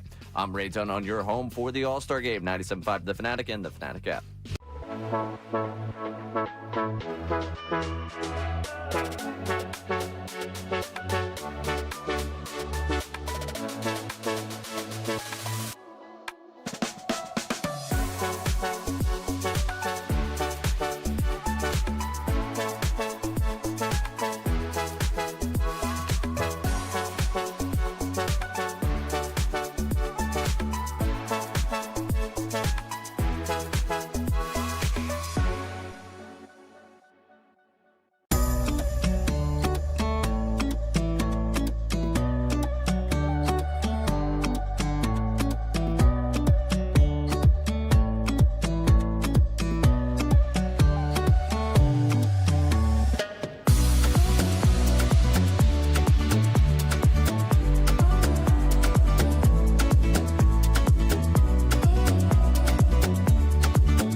closer to a decision. It's decision time for LeBron James because all the information for the most part is in. GMs, presidents, owners, they've all been heard from. They're continuing to have conversations with agent Rich Paul here this week as well. Players have also reached out to LeBron James to recruit him. And yes, all the voice notes have also been listened to. And rosters have been set around the league. The decks have been set. And the leading suitors have been Cleveland, Miami, Golden State, Philadelphia, and Minnesota. Well, Shams he's now entered Adam Schefter category of speaking for a minute and telling you really nothing. That's what he did right there. He's got to fill it. He's the only guy. He's got to fill it up. Got to fill it. He's the guy. So he's giving us the same information that we've already known. He's just made up. The voice memos are in. Here are the 5 teams that we don't even know if they're really the 5 teams that he's interested in, but this is being reported. Blah, blah, blah, blah, blah, blah, blah. It's become remarkable, really. This is a happiness-based decision. It's not financial. He wants to win a championship. It's the A.J. Brown. Remember the A.J. Brown regurgitation from Schefter every week? Yep. That's what we got. They said I was a diva. Yeah, they didn't know anything. I don't know. No one knows. People think it's Miami, and I agree. Yeah. That's where I'm at. I don't think it's Cleveland based on what Windhorst said. Do we have hear that? Yeah. This is the one on Friday. And this is what got my juices going after. This got a lot of people's juices going. Yep. So can we context this real quick? This was in response. Remember that ESPN Cleveland guy reported that it was a done deal in Cleveland? Yep. So it was like a Windhorst. Like it's a... And this is Cleveland Sports Talk Radio. Yeah, this is on ESPN Cleveland, yeah. There it is. I just want you to know that I'm hearing stuff in other cities, too. I'm not going to say who, but I had somebody on the phone with me today that I consider a good source who was swearing it's a done deal in another city a couple hours ago, okay? I am being very, very cautious. Right now, it's too scattered. I also know how LeBron has operated. They have kept their circle very tight. I understand that you can point to cupcakes and whatnot and say, no, people knew. I'm hearing rumors all day long, and all of them make some level of sense, and all of them make some level of not sense. But I'm just telling you, Cleveland is not the only place where there are rumors.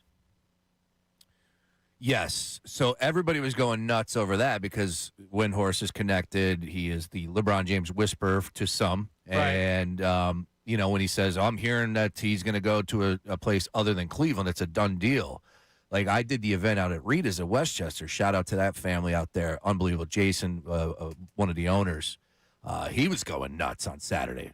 He was just like, man, it felt like LeBron's coming. That's us. And I go, no, I'm thinking that's Miami. Yeah, I agree with you. He's going to go back to Miami. So I put it to you this way. The most pressure, it's here. Out of all those teams listed, it's here. Like, if he goes to Cleveland, who cares? He's going home. You saved this. You won a championship. Go back to Miami, who cares? Go to Minnesota. I don't think Minnesota is a real deal. And Golden State, it's more about playing with Steph, and they already have their 4 championships, and they're going to think they win. Like, we're going to win with Bron. But it's more about all the old guys playing with each other before it's all said and done. King and Duck. So is it Golden State that we're not accounting for? Are we not paying enough attention to Golden State? Well, he can play golf year-round in Golden State. That's true. That was the first team that we all believed it was happening. Right? It made the most sense to me because he wasn't the talk always that he wanted to play with Steph. And the West Coast. And Draymond doesn't have to leave California. The lifestyle doesn't change as much. He's in the Bay Area, good weather year-round. And then they signed Kristaps Porzingis to that contract, and that's when everything changed. Now, they could still move contracts. That's easy. But he's not making any money. Correct. So it's not like that you need a max spot to get him. And that's kind of the deal going in. The issue is he ain't going to Minnesota. The most pressure is here in Philadelphia. So you have to weigh that. That's got to be at the top of the list. Now, does that change LeBron's look? I don't know. There's more to gain. There's more to lose. Yeah. A lot to gain. You win a championship here. It's like, all right, you've entered a different territory. You can also come in and not win. And the expectations are going to be that you have to win because this is a good team. This is a great team if LeBron joins them. Correct. If they don't get to an NBA Finals, we're disappointed. Right. And isn't it a failure? If you don't get to an NBA Final, it's a failure. A title's a different story. Not to make it to a final with LeBron, Jaylen Brown, Maxey, Edgecombe, maybe Embiid. Everybody healthy? Everybody good? Dude, you get to an NBA Finals with the 76ers, I'm going nuts. Right. It's all success. It's all Agreed. icing on the cake. Making the final is what makes it successful. If you lose in the second round, they can lose in the second round with James Harden and Joel Embiid. Why you need LeBron? Slick Rick in West Philly does not need LeBron. Slick Rick, go ahead. How are you? Fellas, top of the day. What up, Slick Rick? Listen, this is the way I feel, all right? All right. The Sixers post Jaylen Brown trade, in my mind, as long as they're healthy, they will be a lock for the Eastern Conference Finals. If they bring LeBron here, and I'm not one of these people that are groveling and begging him to come here because a circus follows him, and that might be a distraction off the court. However, if he was to be added onto this team, there's no way they're not winning the finals this year and next year. They would go back-to-back if LeBron comes here and they stay healthy. Because the way I feel is, without LeBron, we're going to the Eastern Conference Finals. You add LeBron, I feel we have the best starting five in the whole league, like, hands down. So, if he goes to another team, no big deal, because we'll see them in the playoffs if he goes to an Eastern Conference team, and we will smack LeBron for not wearing a Sixers jersey.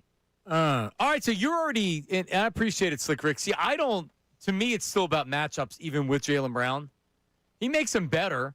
Absolutely, he's a great player, but that's on paper. Is Embiid playing? Is Embiid healthy? Are they happy when Embiid plays? Is there friction between Embiid and Jaylen Brown? There's a lot of unanswered questions regarding Jaylen Brown coming here. And if Jaylen Brown's on the team against the Knicks last year, do they win? I don't think they're beating the Knicks last year. No, they were the champions, so I would say no. But clearly it makes them better, and it gives them a much better chance to make Eastern Conference Final. Just a mentality. What do you got, Ray? Real quick, this whole distraction thing, because this keeps coming up with LeBron, that there's some sideshow here. Are we aware that the guy that the Sixers traded for that put us in this position quite literally does a sideshow every single week? He's on Twitch talking about what's going on with the team. Every NBA superstar at this point comes with a sideshow, pretty much. Like, the idea that you don't want LeBron James because the sideshow is too much for you is just that you don't want an NBA star, because it feels like you have to deal with something like, I don't want Kevin Durant because I don't want him on burner accounts. I don't want him tweeting at people. I don't want, go back to Jaylen Brown here, because I don't want the Twitch streams. I don't want Anthony Edwards because I don't know when he's going to pop off in a post-game interview. These are stars, people.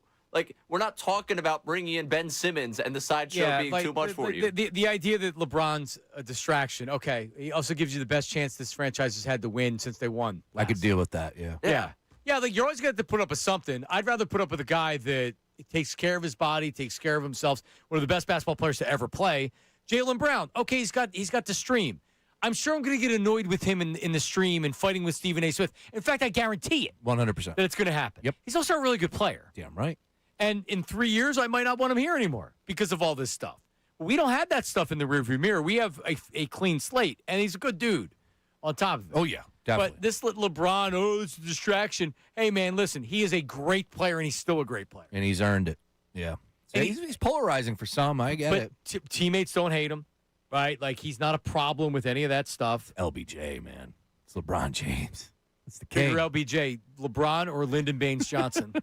So I know probably in the news at noon, we're probably going to have Eisenhower talk with you. Oh, yeah, we are. I didn't even see what you posted, but I figured when I saw it. That is top of the news at noon. First story, A block. Chris Russo talks Eisenhower. Oh, yeah. It's great. You got to have him in the top 8.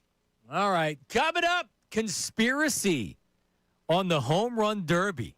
Are you wearing your tinfoil hats? Your phone calls as well, 610-632-0975. That's also the Davis Honda text line. And send us a voice memo on the Davis Honda text line. Just leave your name and location for anything you do on the text line. Middays with Marks, 97.5 The Fanatic.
it's just a white ball? I thought it was a little. I couldn't tell. Yeah, I thought it was. I couldn't freeze tell. frame. I can't really tell you. It's just magenta ball or white ball. But you're going to combine that with what? With now, I just saw the New York Post.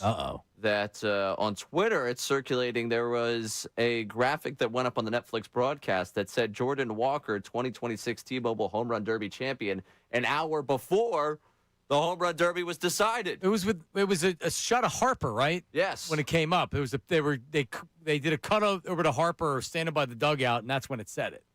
So people are saying there was a script. I don't know. I mean, or Netflix sucks, and like Netflix sucks. They got some things to work on. You're right about that. You suck. Yeah, and somebody, I don't know. Like, I don't know what the process is of putting a graphic up. Maybe somebody was back there coming up with all the graphics of guys that were still in it and got popped up on the screen. Do you really think Major League Baseball is going to fix the home run derby, something that people are betting on? They're going to fix the home run derby. So it's like, oh, they fixed the home run derby, they got caught. And it's like, okay, baseball's now over. Major League Baseball is going to fix the home run derby? I'll Really? tell you one better. All You right. think Major League Baseball is going to fix the home run derby for Jordan Walker in There you go. Philadelphia? Yes, it's the exact pop that they're looking for. Give me Jordan Schwarber. Walker winning. Schwarber versus Harper. That's the only thing that I would buy on that one. Yeah. Magenta though, that was Now, throwing me off. could the guy have grabbed a regular ball? Yeah, absolutely. I couldn't tell based on the video. So I should we don't do know. an investigation into this? I don't know how you would. Who but caught sure. the last home run ball? I don't know. Ooh, Actually, Mike Murgett caught a foul ball. I saw that. Dude, balls were everywhere last night. Well, you must have been happy. Hello. You love balls. I like feeling it in my hands. And speaking of, Livy Dunn was at Stateside Live. Did you see that? I did.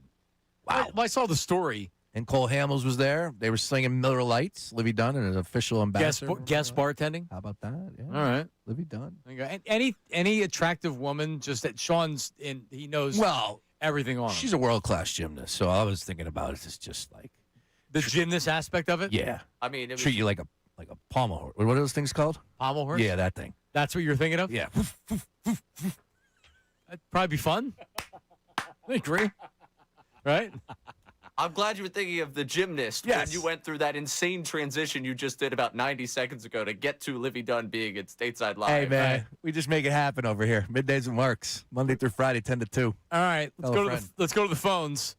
Black Gritty from blackgritty.com joins us. Black Gritty, hello. Hey, guys, I got time to actually talk to you today. No need to rant. What's How up, you guys buddy? doing? Good. How are you? I'm doing great. So, the Walker thing, I will say this. I think the guy in the stands caught the ball, and they were saying, throw it back, throw it back. It didn't look like a magenta ball to me. I'm just saying, Ray Dunn, Dickie Dunn, go check that out. You out here sloofing. Go find that video. I think that was a regular ball. They were yelling, throw it back. And BG, hang on. They were telling the guy to throw the ball back. Are you kidding? We're nuts. For the game, for the home run derby winning ball, the whole section was yelling, throw it back. We're and he didn't know nuts. what to do. He was just walking around in circles. He was so distraught. I don't know if he threw it back. You know or what not, you but do? You the take off. video's out there. You put your head down and you get the hell out of the stands. Yeah, that's what you got to do. So, Johnny Marks, you know me for a long time. Yes. I am a fan of the boo, sir. I love booing. There's nothing better in American sports than booing somebody. And last night, LeBron James, I still got you 40% too, baby. Because if you watch that, which I know you did, there's no better city on earth for sports. You mean to tell me the whole city was booing and cheering, living and dying against everybody going up there that wasn't from our hometown? And the Walker family, when they won, they turned around. All the Philly fans were high-fiving the family, the mom, dad, the grandma, everybody escorted them down. Love was shown all throughout, and every player out there was no punk. They said they don't boo nobody. Nobody was crying about it or nothing, Johnny. But, it was beautiful. Philadelphia, stand up. Yes, we booed Santa Claus, and if I don't get that BMX bike, I'm going to boo him again. It was amazing last night. That's probably the best derby I've ever seen. Can we agree on that? I don't know. It was great. No, it was great, and a big part of it was the broadcast. It was the city, was where it was the buzz in the stands. Like you said, there's nobody that actually watched the game that thought the booing was anything but us being us and in good fun.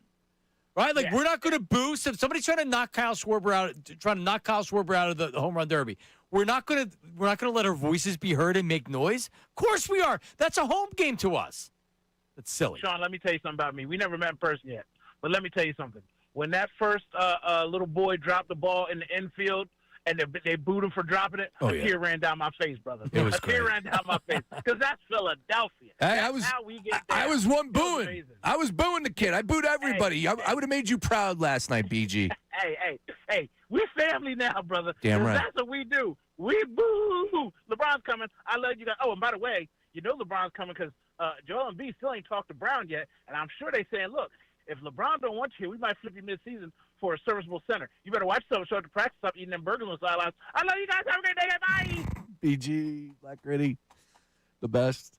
Jaylen Brown and Joel Embiid haven't spoken yet. That was a hot topic in the text chat. But then someone came out and said they have spoken. Yeah, Tony Jones from The Athletic said his source said they have. So Tony Jones, the Athletic, was told by the 76ers, no, they actually spoke. Whether that's true or not, I don't know. And I'm not trying to say, because we played the cut. We were on it yesterday. But, wow, it was 50-50 down the middle. How did you mean to tell me, Joel? I don't think they've spoken. When does Jaylen Brown stream next? Is it just whenever he wants to do it? Or does he have a set schedule? Oh, no, yeah, he does it whenever he wants. Just whenever. Yeah. All right, well, it should be easy to clear it up. He knows what's being said. I said that Jaylen Brown should have Joel Embiid on the stream. That would do ridiculous numbers. Well, just all of a sudden go live with JoJo. I can tell you this, Tyrese Maxey, 2:15 tomorrow on Unfiltered with Bill and me. Oh, how about that? Guess what I'm gonna make sure, whether Bill asks it or I ask it, that it is going to be woven in. Hey, do you know if Joel and Jaylen have spoken? Yeah. After I make him comfortable, he's going to answer the question. I like that. And, if you wouldn't mind, maybe if you have time, dig a little deeper how that connection happened. Did he call Jaylen Brown? Did Jaylen Brown call him? Did he know he was calling on the stream? So that's how I want to get into that. Yeah. And he'll be smiling and be like, yeah, I was on the stream and it was awesome. And those guys are great. We FaceTime or whatever. Like, hey, a lot of people are wondering, Jaylen and Joel, do you know if they've spoken? And you'll be able to tell based on his reaction. He's not going to come out and say, no, they didn't speak. But it's like with Gansey. When Gansey was asked the question, did they talk? And he goes, yeah, I don't know. I think they talked. Yeah, he was being, I think they talked. Yeah, yeah, I sound like Romo again. There's a million and one ways you can go with it. Thank you. Maybe they have spoken. Maybe they haven't. Gansey might have been telling the truth. Gansey might be working a deal behind the scenes, getting rid of Embiid. I don't know. Do I think they spoke by phone? I don't. I don't think so. Could there be a text message sent? I hope so. Maybe. I hope so. Social media? Yeah. Again, I'm going to stick to this. I just want something from JoJo. If you are proud of this organization and you have fought as long as you have for this organization, now is the time to get people hype. I want a social media post from Joel Embiid. Yeah, that's why I'm out. I want it. I need it. That's why I'm out on Joel Embiid. Even before, when he doesn't do stuff on social media, I get it. Like that's not what he does. Now's the time to do it. I want something. Yeah, something. It's a great time to be a Sixer fan. We were 6 feet under, bro. It's not the time to go dark. And they fired Daryl Morey. He's gone. Like they got rid of the guy you didn't want. He must still be mad. Is he going to do one of those interviews with a reporter we never heard of before again? Maybe. I'm out. Again, this is childhood, but it's childish behavior. This is not the behavior you want from your star. Period. It's not. It's Joel Embiid. He's the former MVP. This is his team. It's supposed to be his team. 2-time scoring champion, back-to-back seasons. Unbelievable. All right. By the way, do you guys need toilet paper? No, I stock up at Costco. Well, I do too. Ray, do you need any toilet paper? I'm good. Are you sure? Please? I'm sure. So when I bought a grill from Lowe's to get free delivery, I needed like another however much money. And they're like, well, you need this much money. I'm like, I'll take the toilet paper.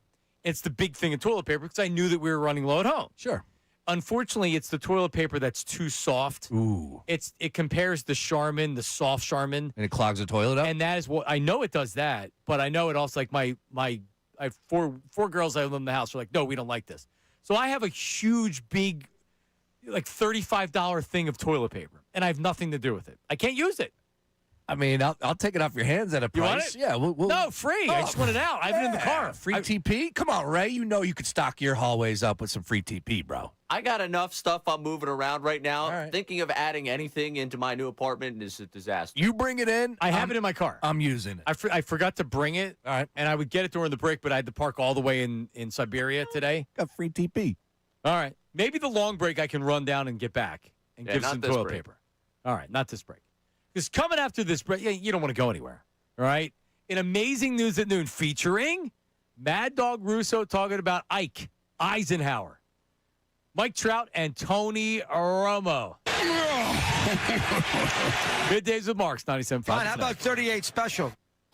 Now on 97.5 The Fanatic Sports Update. An incredible derby. I'm Ray Dunn with this Fanatic Sports Update. The home run derby delivered last night in Philadelphia. Jordan Walker did end up coming from behind, winning, surging back to beat Kyle Schwarber in the final. Schwarber with 11 home runs in that final round. Walker able to best him just at the end. And afterwards, Walker talking about the reception he got from the crowd. A lot of boos. I think it's pretty special because they love their players, and that's what you want where you play. I mean, I'd never hear people cheer so loud for, Schwarber and Harper. But, I can't hate them because that's their guy. So I just got to play the game. And he's going to see him again tonight in the All-Star game. Christopher Sanchez getting the start for the National League. Kyle Schwarber batting leadoff as the designated hitter. Brandon Marsh batting seventh in right field, starting for the National League. You'll be able to listen to it right here on The Fanatic. Summer Sixers back at 4 o'clock today against the Rockets. NBA World still waiting what LeBron will do. This update brought to you by Wawa Hoagie Fest. Hoagie Fest is back. Get a shorty, hoagie, chips, and a drink for $6.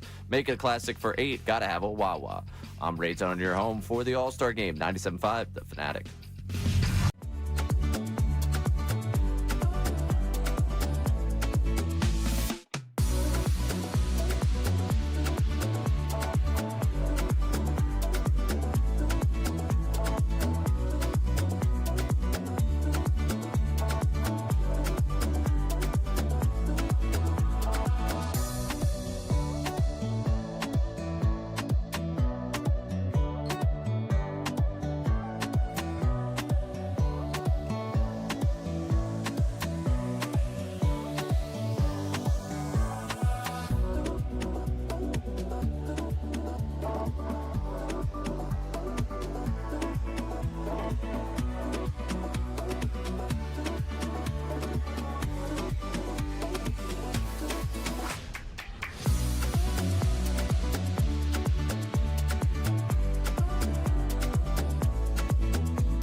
Right. Can we let's send Robin out to get the toilet paper. I'd like to unload some of this, get it out. I actually have another case of it at home too, because my mom brought it over because it has a problem with their plumbing. Damn. So she's like, I can't use this, and then it's like, okay, so that's like just down the basement, and it's individual ones too. It doesn't come in the 6-pack. It's one of those deals that it'll be used eventually, right? TP. Yeah, that's what I'm saying with the Ray. Come on, Ray. Trying to save you some money, man. I appreciate that. When I tell you I have no idea where I'm storing anything right now, I have no idea. My bed's not even, I've been sleeping on the couch. My dresser has all the drawers still out of it. Because you just moved. Why don't you put it together? Yeah, I mean, you had Vito with yesterday, you. today. Tomorrow's the hope. I like Tomorrow's All-Star the day. game stuff is made this week a little. You're busy because you're at live casino tonight. Yeah. Oh, a little double dip for Ray Dunn. 6 Back o'clock. to South Philly. Yep, 6 o'clock. Look at you. South Philly Ray in the house. So if you're going down to the game tonight, or maybe you just want to go down and hang out, stop over and see Ray. I just hit up a buddy of mine to see if he had an extra. I'm trying to get down there. Trying to get down there again. Anybody got any freeze? Hit me up. So before we get to the news at noon, Ray, as we left you yesterday, you had been fighting with your wife. Yes. And you just left the house without saying goodbye. Yes. Did you see her before you went to the game last night? I did. Did you smooth things over? No, she's not feeling me right now. So you went to the All-Star game. What time did you get home? Or the home run derby? God, I think about 1. 1 o'clock. Yeah. So did you guys speak today? Briefly. Yeah, she's not feeling me right now. No. Yeah, we got to let this one calm down a little bit. It's a little hot over there. So what's the move that you do? Do you do anything, or is it just time and then she'll resent you for it? But correct. Yep.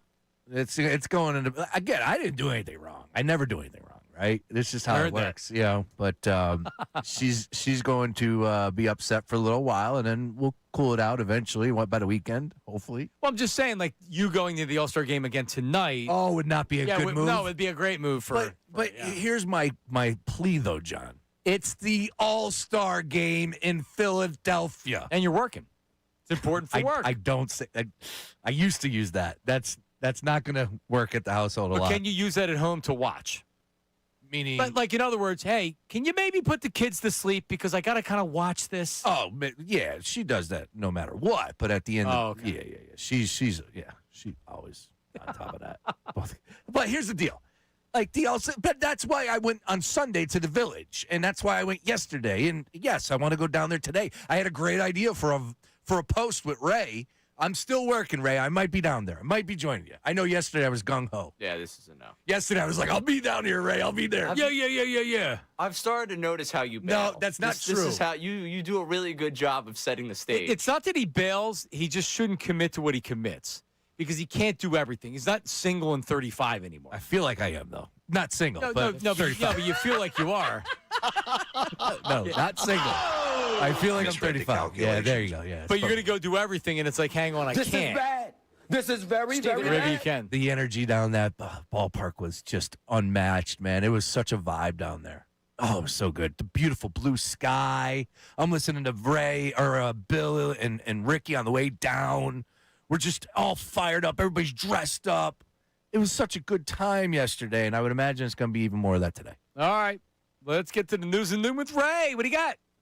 Give me the news at noon. Give me the news at noon with Ray Dunn. It's so easy he can do it in his underwear. Hey, now. It's the news at noon with Ray Dunn. The echo is what really kills me. It's so good.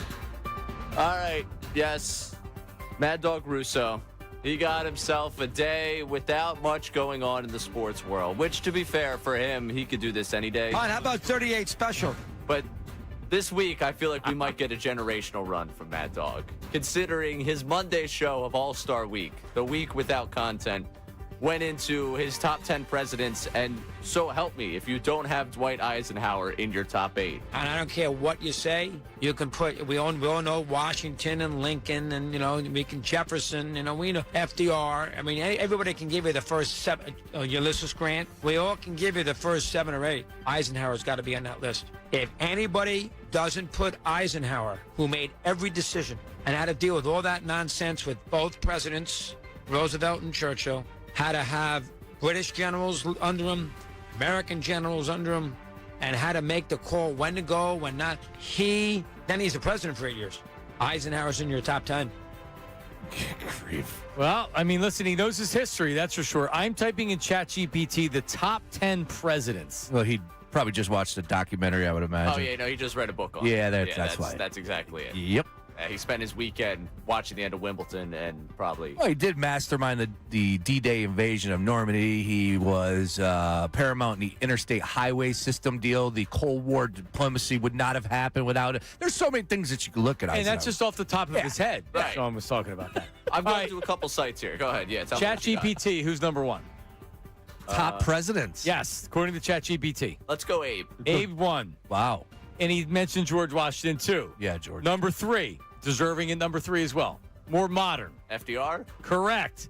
Number 4, how about Teddy? Teddy, all right. Number 5, TJ, I knew him as Thomas Jefferson. Yeah, TJ, yes. yeah, great. And then number 6, Mad Dog Russo's favorite president, Dwight D. Eisenhower. All right, how about 38 special? Yep. So good. Harry S. Truman, James Polk at number 8. That's a new one.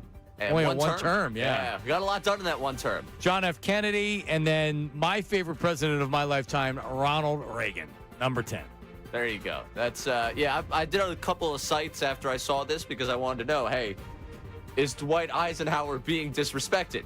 He's considered a top president. Yeah, he's considered a top 10 pretty much everywhere.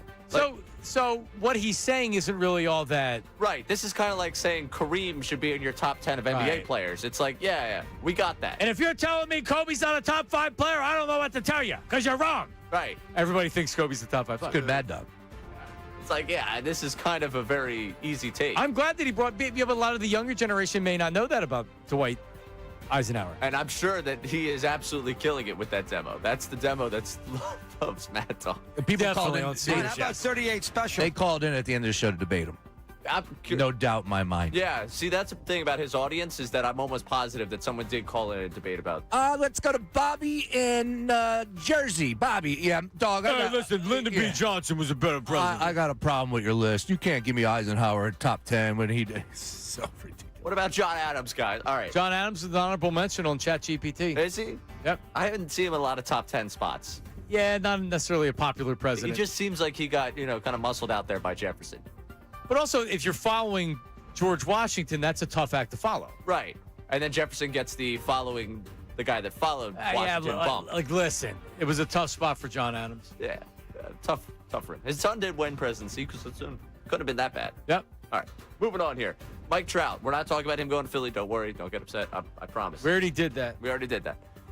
He was asked the age-old question of fill-in-the-blank best pitcher in baseball. Could someone in the stands, how many swings would it take for them to make contact, get a hit, the whole thing? Here is his response to The Miz. Could the fan hit The Miz? Make contact, foul ball? I don't know.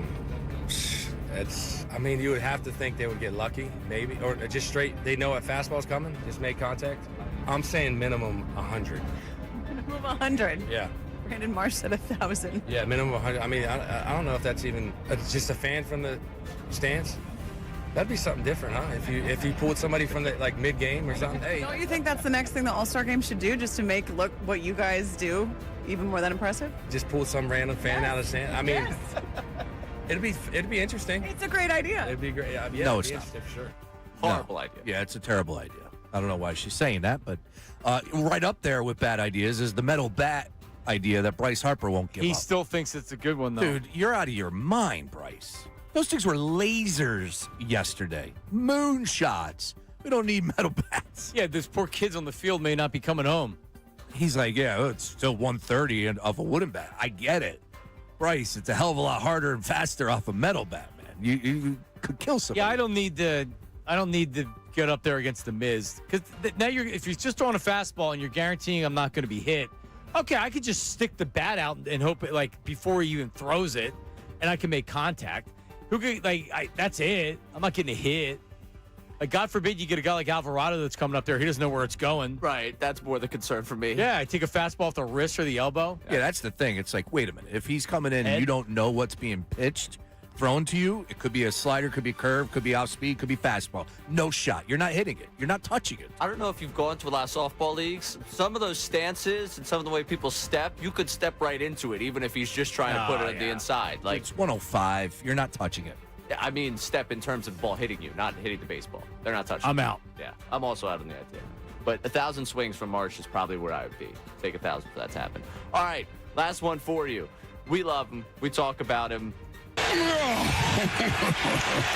For the weird sounds, we love him in a way of kind of joking with him. But he was on Part of My Take. That would be one Tony Romo. Oh. And they tried to approach him about the noises he makes on the broadcast. Here's how the conversation went. You gotta know, when you get crazy with the sounds. There's a couple times where I think I've tweeted I feel like I'm on drugs right now because I don't know what just happened. It's the slow-mos. When the slow-mos happen, that's when you hit the sound button and you're just like, I'm actually learning right now. You're teaching me. Yeah. So yeah. I actually gonna try and take that into I'd actually be bummed out if you stopped doing that.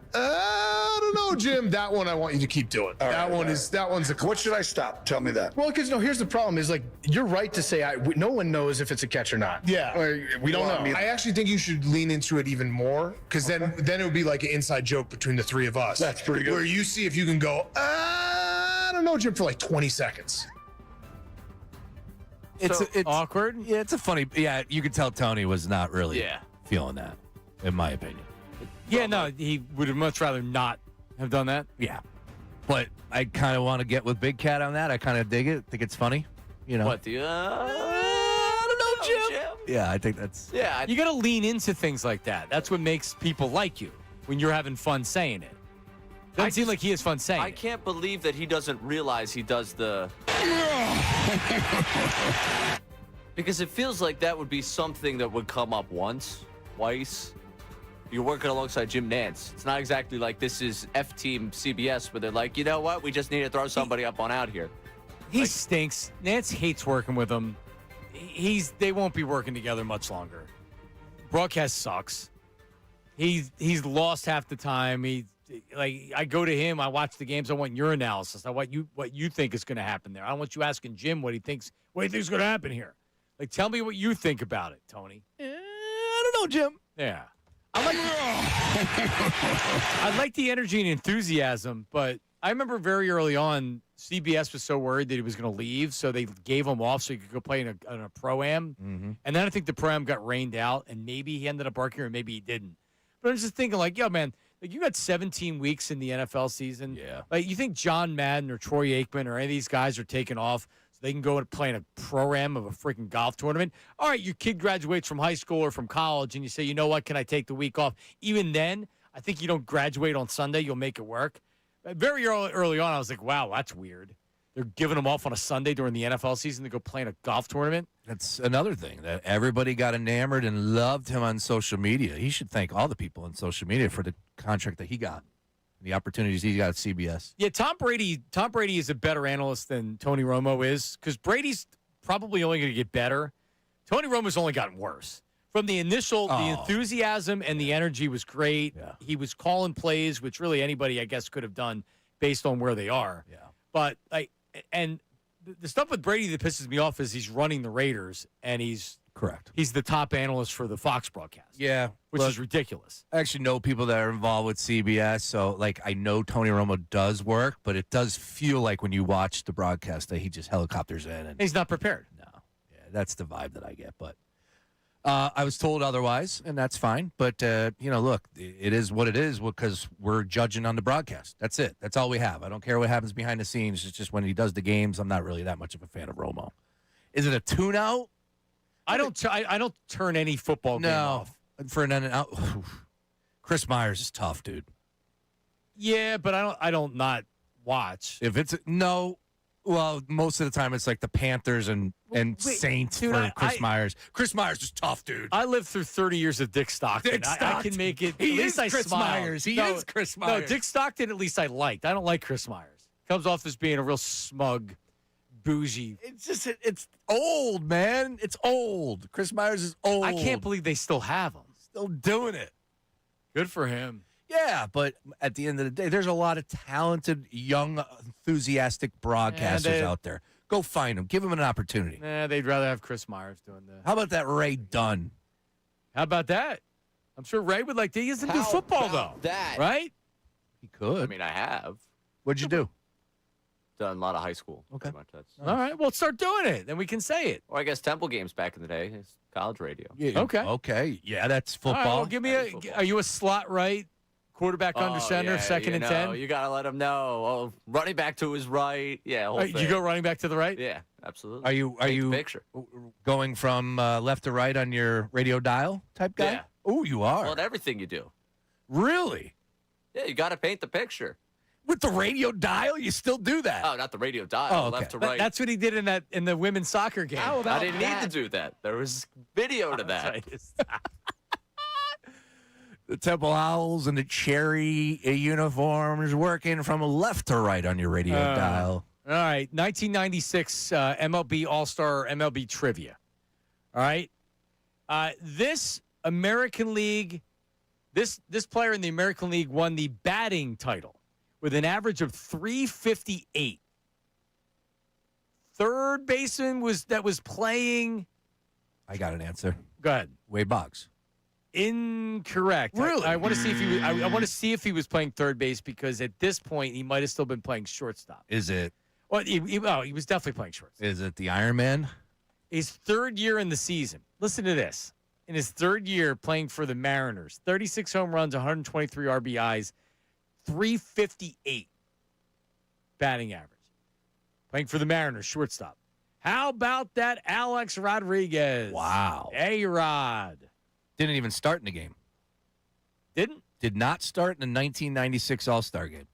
Crazy. On July 9th, your shortstop was Cal Ripken Jr. Your third baseman was Wade Boggs. A-Rod went to third base when he went to the Yankees. So he could play. Look at that. Whew, the substitutes, the subs. Sandy Alomar, Edgar Martinez, Mark McGuire, Frank Thomas, Chuck Knobloch, A-Rod, Joe Carter, Ken Griffey Jr. Wow. Troy Percival. I mean, that is just a list right there. The NL All-Stars, the pitching staff, started with John Smoltz. He won 24 games that year. Kevin Brown came in the third inning, Tom Glavine, and then who comes in before Pedro and after Tom Glavine? How about that Ricky Bottalico with our 1-2-3 inning with a strikeout? Who did he strike out? Philadelphia Phillies, pitcher Ricky Bottalico. Who did he strike out? Do you know? I don't know. That's a good question. I'm sure Ricky will tell you coming up at 2 o'clock. Was it Ripken?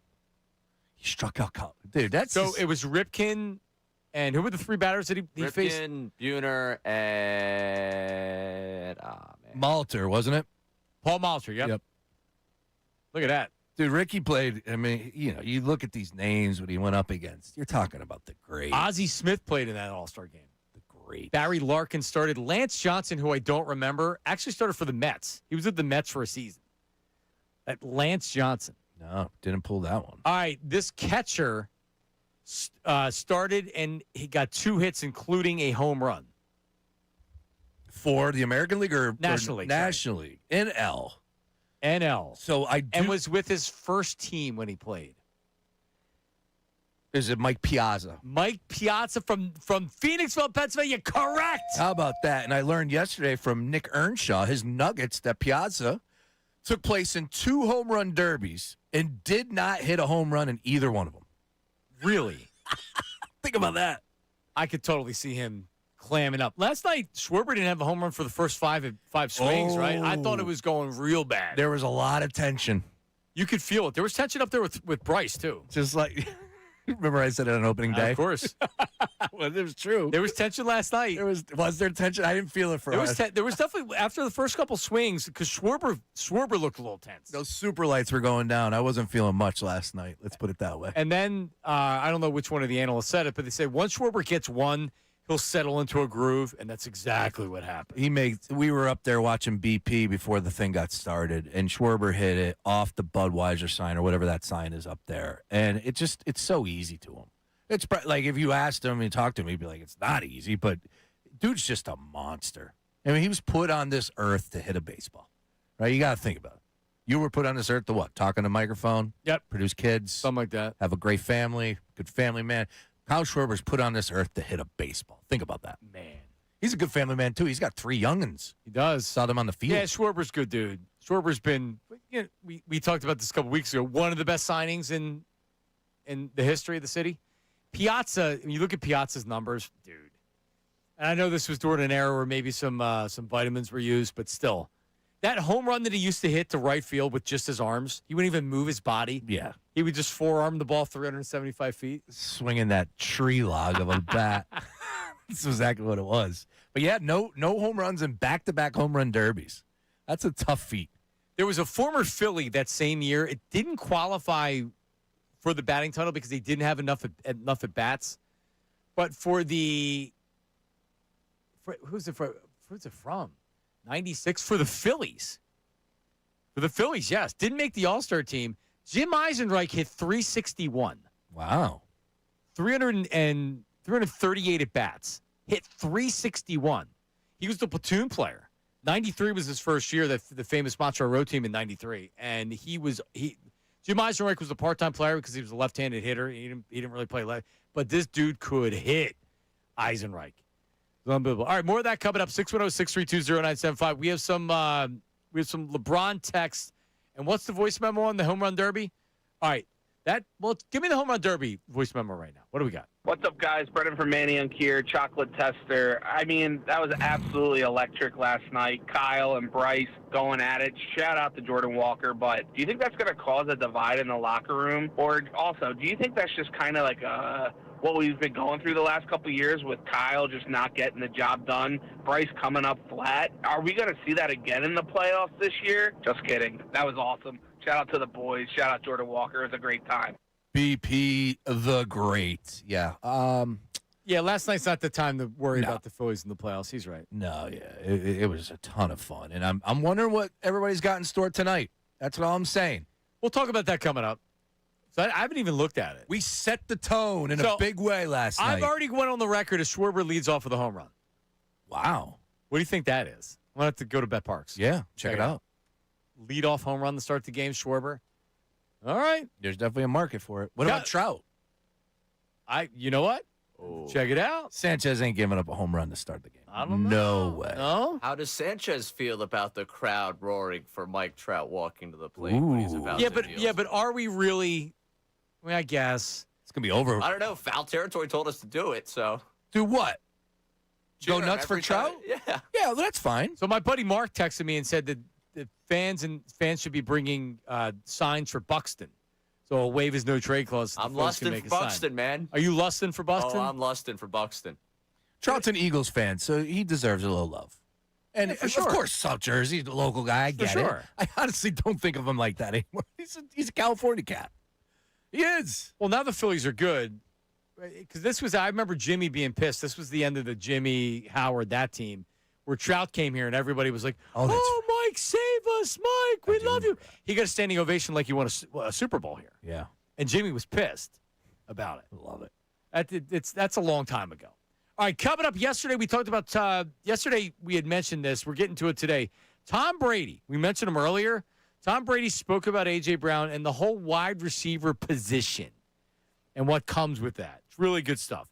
Middays and Marks, 97.5. Now on 97.5 The Fanatic Sports Update. All-Star game tonight. Tom Brady done with his Fanatic Sports Update tonight. The All-Star game at Citizens Bank Park. The Phillies will have Christopher Sanchez as the starter for the National League. And in the lineup, Kyle Schwarber batting leadoff as the designated hitter. Brandon Marsh getting the start in right field, batting 7th. This is the follow-up to an incredible night at Citizens Bank Park last night where Jordan Walker surged past Kyle Schwarber to win the home run derby. Disappointing for the home crowd, but absolutely electric to watch. And the home crowd let Jordan Walker know they did not want to see him win it after the derby. Here's Walker talking about it. I think it's pretty special because they love their players, and that's what you want where you play. I mean, I'd never hear people cheer so loud for Schwarber and Harper, but I can't hate them because that's their guy. So I just got to play the game.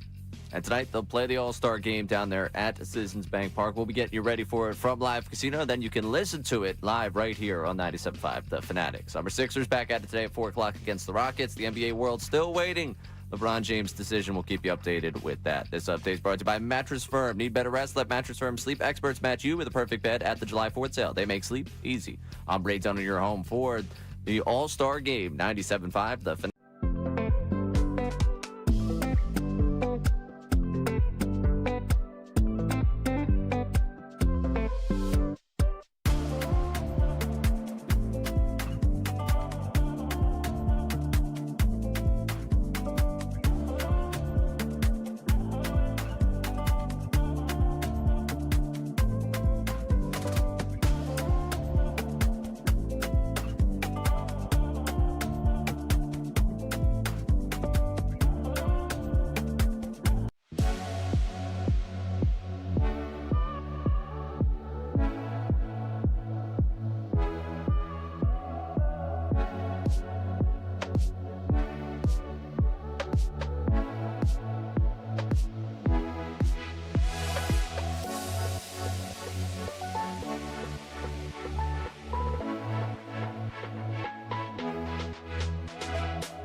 Might be a lot of people that listen to the show, and like these guys are always talking about watching on YouTube.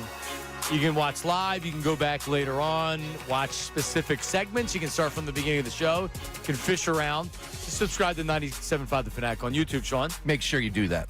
John, real quick, because you just heard the promo at the Iron Abbey. We love the Iron Abbey. Yeah. The Fanatic promo crew is there today from 3 to 5, and we're getting it started with the Philadelphia Union. They're going to restart the season here shortly, but today is a big day in the World Cup. So for all the soccer fans out there looking for a place to catch the action, check out the Iron Abbey. And, oh, by the way, Milan Ilaski from the Philadelphia Union will be there as well. Get there, 3 p.m.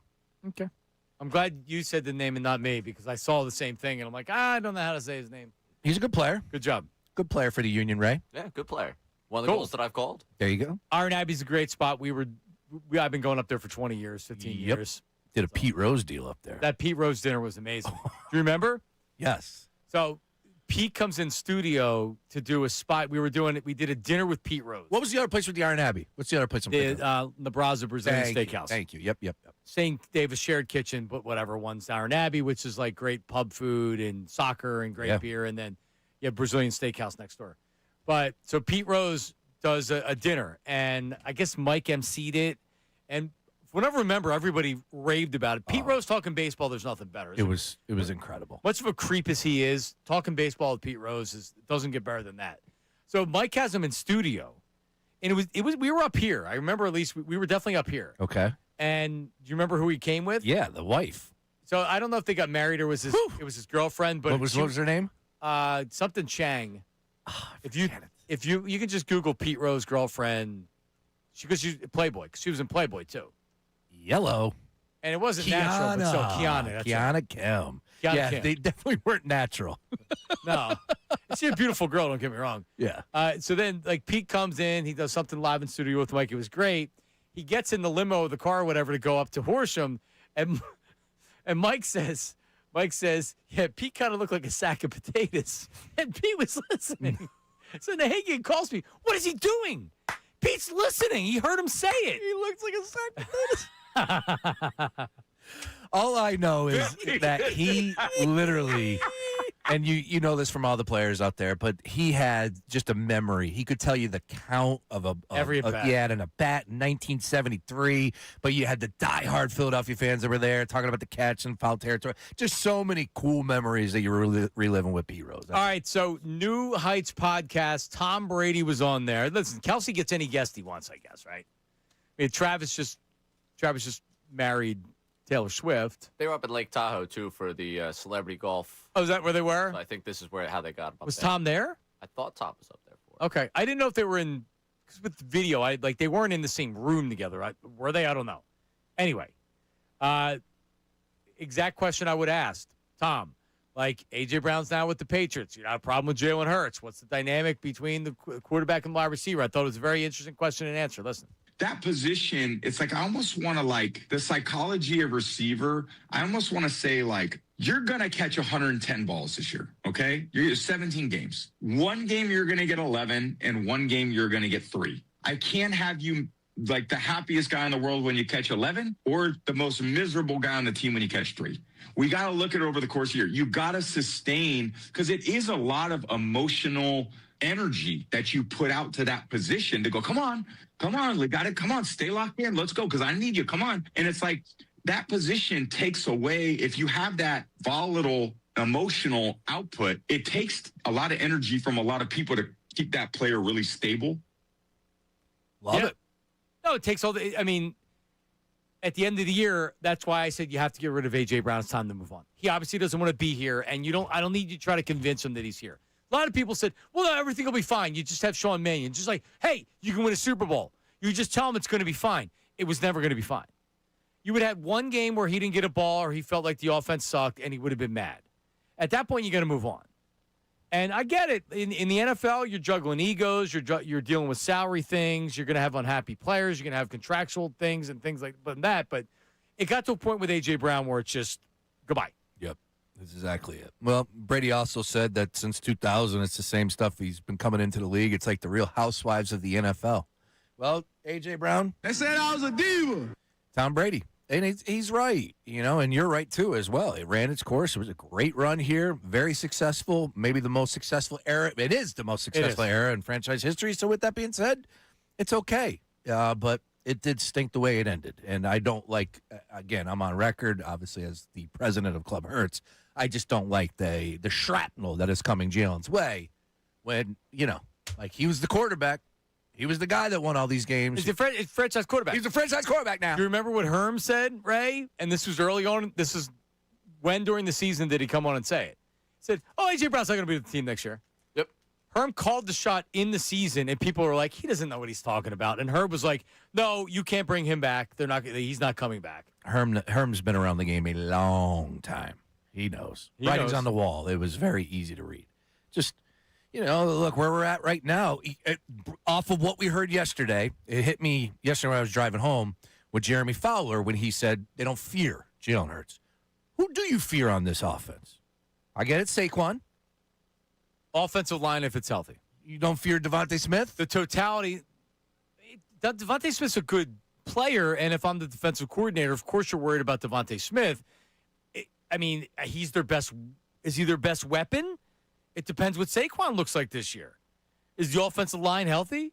There's some question marks with this offense, and it's not about Devontae Smith if he's good or they're going to win games.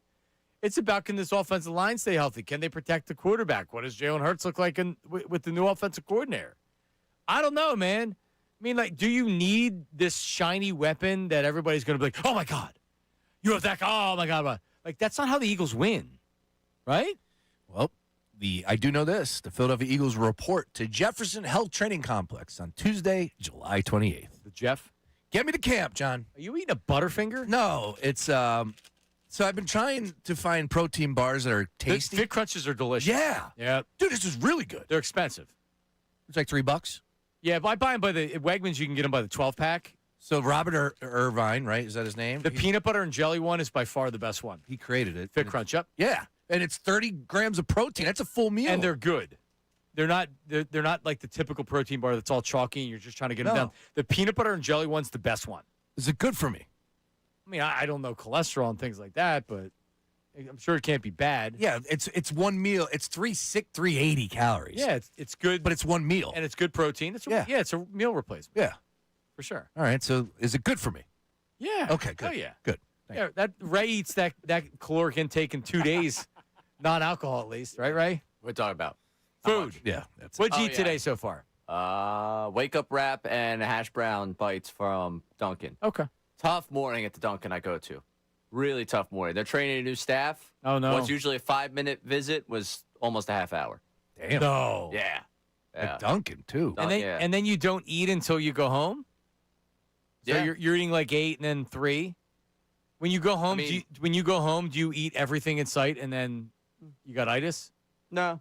No. Sometimes I don't eat at all. Love the itis. Sometimes I don't even eat at all. He just drinks. Yeah, you just drink. Getting 90 calories per can.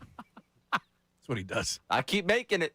Every day I keep getting up out of bed. Yeah, you're young. Keep it going, bro. You have the Herm audio. Let's play it on the other side. Also coming up, we have did Bryce Harper throw shade at Rob Thompson? Sounded like it. We'll play it for you coming up next. Middays with Marks 97.5 The Fanatic. All right, let's talk about what's going on. Listen, I feel like this soccer tournament's going on forever because it has been.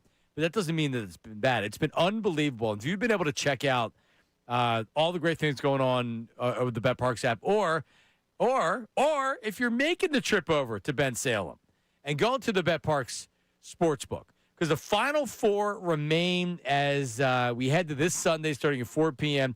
So if you're looking for a spot to watch it, go to the BetParks Sportsbook at Parks Casino. Or just go to the app, right? So you have today, France to Spain. That's 3 p.m. And then Wednesday, England, Argentina. How about that? Odds-on favorite to win it all is France. And I'll be there on Thursday. How about that? With Matt Cord, I believe. I'll be at the BetParks Sportsbook inside of Parks Casino this Thursday, 5:30 to 7:30. So check it out. You can live bet World Soccer games. And right now, you can do it all. Bet on your favorite teams and players from around the world, or enjoy classic casino games like blackjack, poker, roulette, and craps right on your phone wherever you are. Make your downtime fun time Join me on the BetParks online casino and sportsbook app. Terms and conditions at betparks.com. You must be 21 and in PA, New Jersey, Maryland, or Michigan. Gambling problem. Call 1-800-GAMBLER. ESPN's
Middays, Marks.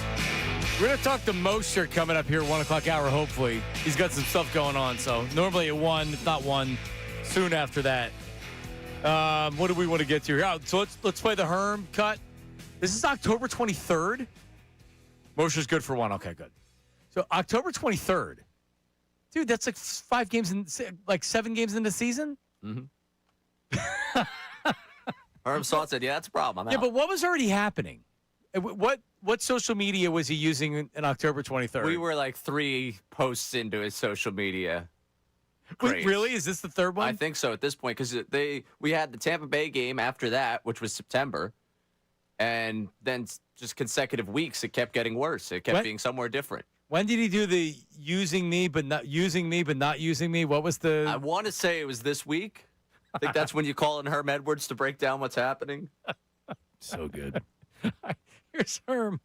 And you got to move him around. And I think they're doing it. Get to move him inside the slot sometimes, put him at Z, put him at X, send it in motion. Do whatever you got to do and say, hey, man, you good. And if he ain't good with that, then you know what? After this year, I don't know, he'll probably be on his third team. This is the way it goes. There's a reason he left Tennessee.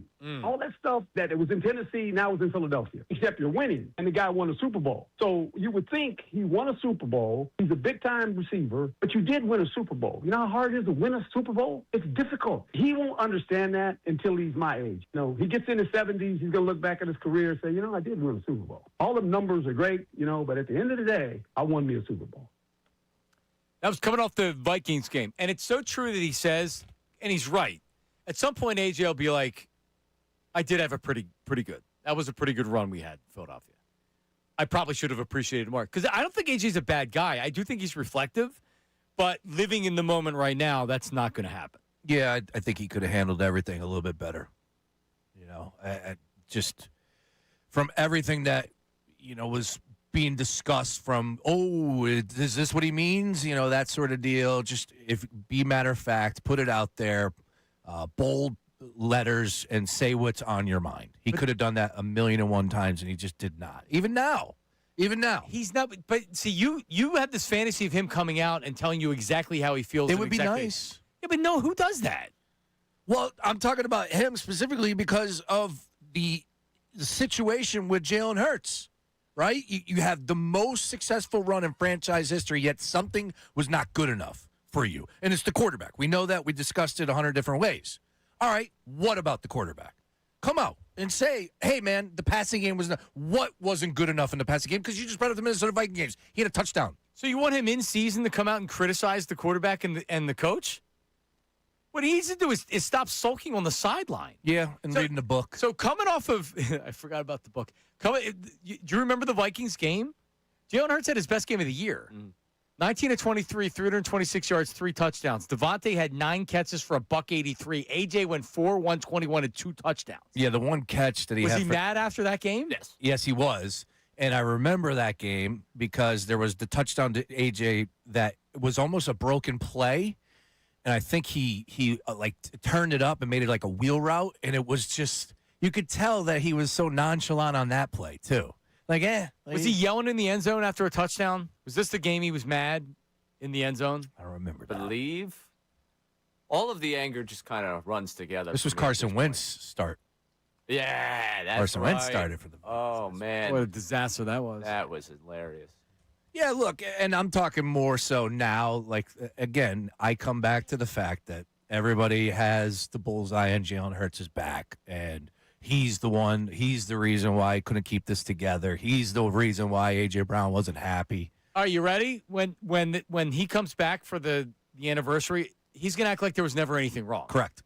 And he's never going to say anything about it. He's never going to say, they're going to come back and he's like, what are you talking about? Everything's great. Yeah.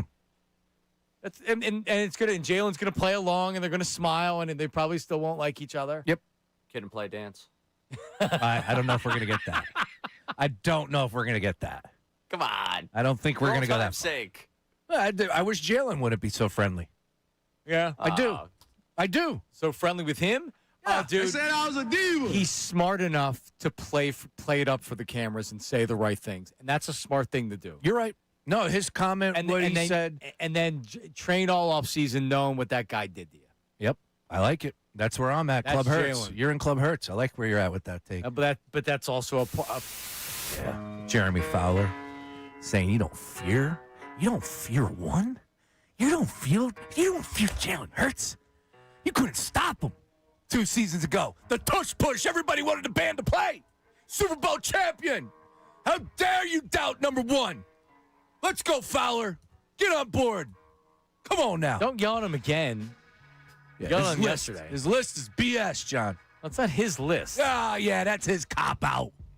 Oh, I talked to people around the league. All right, well, put your name on it, Fowler. Where do you stand? And that's the other thing. Sean doesn't like the unnamed sources. He wants everybody to come out and rip. Why not? So the offensive coordinator that said, I don't think this defense is as good as a lot of people think. Yeah, put my name on that so they can see it. What would be a better play? I told you, I'm running for office. And when I do, the first thing that I am running on is that all social media channels, every profile needs to have a real person behind it. Valid ID to start a social media profile. Right. Definitely. Damn right. What about for voting? You need ID I'm for not voting? worried about that. I'm worried about social media because that's the poison. It is. It's ruining America. It is poison. Yep. In fact, my kids did a TikTok dance the other night. A couple of their friends. Which is fine. You know what it was? They got, I forget the name of the song. Don't tell me it's Drop the Bomb on Me by the Gap Band. No. Okay. I love that song too. There's a dance to that. Is there? Yeah. No, I don't know what it is, but you get the glow sticks and you do a stick figure out of the glow sticks. So you do the face, and then you do the body, and then you do the arms, and then you do the legs. And you do it in the dark. Oh. You turn it off, and then you dance. I'll show you the picture of it. That's pretty cool. I don't have the video, but I'll show you the picture of it. No, this is what these kids are growing up with. Yeah. They're not going to know anything else other than this. Whatever happened to line dancing? Remember we were big on line dancing 3 weeks ago? Yeah. With we still have Devontae? to We do haven't that. brought it back up. Yeah, we need to. I found the cowboy hat while I was moving. That's cool. There's the picture. Nice. I actually had a thought of that. I was like, man, we were supposed to do a line dance. Yeah, we're supposed to do a line dance as a station. That was a Friday. That was such a Friday thing. Yeah. You're getting tattoos. Yeah. We're doing line dances. Yeah, I mean, what? Are we even the show you trust anymore? No, there's no trust. Wait, I had a rat tail for 2 months. You did. You did. All right, and that we painted ourselves blue. You did.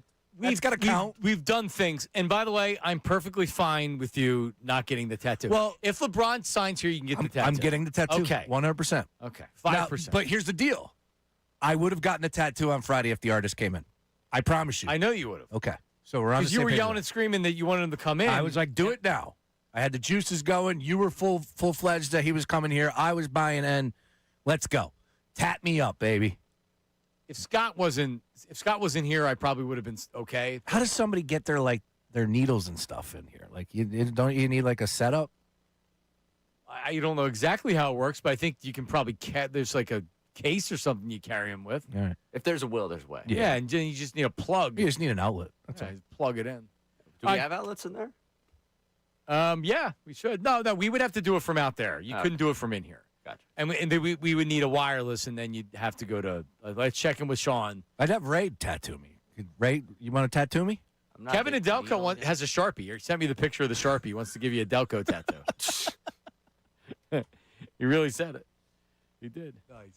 All right, coming up, Mosher's going to join us with everything Eagles. I know Mosher's a big list guy, but maybe we'll. I think we've talked about the Jalen Hurts list with him a couple times. Eagles training camp's right around the corner, ladies and gentlemen. What do we have, 2 weeks from today? Damn right. That's right. Is that correct? Jeff Mosher on the Birds, and we'll play that Bryce Harper audio for you coming up next. Middays with Marks, 97.5. Now on 97.5 The Fanatic Sports Update. All-Star game tonight. I'm Ray Dunn with this Fanatic Sports Update. It's brought to you by Morgenstern Medical. Losing your hair and wish you could do something about it? Call the trusted team at Morgenstern Medical, because where you go matters. Call 610-831-HAIR. The All-Star game tonight at Citizens Bank Park. We are your radio home for it. You can listen to the live play-by-play of it tonight here on The Fanatic. We also have a pregame show for you coming up from 6 to 8 live from Live Casino as the All-Star game takes center stage in South Philly. Christopher Sanchez getting the start for the Phillies, for the National League, representing the Phillies. Kyle Schwarber batting leadoff for the National League. Brandon Marsh batting seventh in right field for the NL. And last night, it was a tremendous night in South Philly with the home run derby. A lot for the All-Star game to live up to. Jordan Walker surging all the way back to beat Kyle Schwarber. Schwarber 11 home runs in that final round. Walker talked about the treatment he got from the fans. I think it's pretty special because they love their players, and that's what you want where you play. I mean, I'd never hear people cheer so loud for, Schwarber and Harper. But, I can't hate them because that's their guy. So I just got to play the game. And they'll play the game tonight down there in South Philly. Summer Sixers also playing a game today, 4 o'clock against the Rockets. We'll keep you updated in the NBA world if we hear anything about LeBron. This update is also brought to you by the Department of Behavioral Health and Intellectual Disability Services. If you're caring for an adult with intellectual disability, autism, or developmental disability, you may be eligible for support. Visit dbhids.org/IDS. I'm Ray Dunn for 97.5.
DL, too. He's got a busted hammy.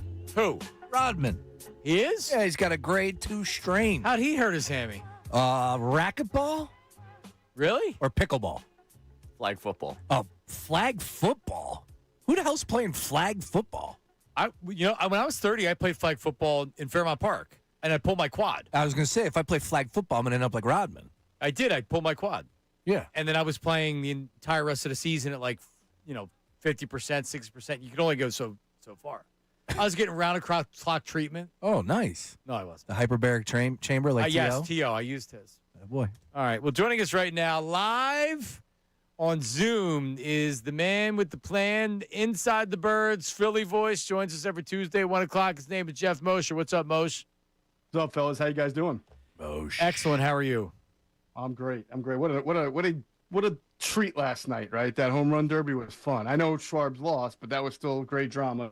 You know what? Like Great theater. even at the end, and you're watching it, and you could I was feeling it too, because my wife's like, "Well, he can't win," Yeah. and I'm like, "Well, you can win if you keep hitting that last ball," and he kept hitting it. But even after he lost, and you could see the concern on Schwarber's face, I still was like, you know what? He earned it, man. That was awesome. Like, what a clutch performance by Jordan Walker. Coming out party for him. Yeah, and you know what? I listened to his interview. He seems like a humble kid. He seems like a fun kid, like one of these kids who will be one of the stars of the game for years to come. We'll enjoy his personality. Hopefully, he'll be a Philly in 5 to 10 years.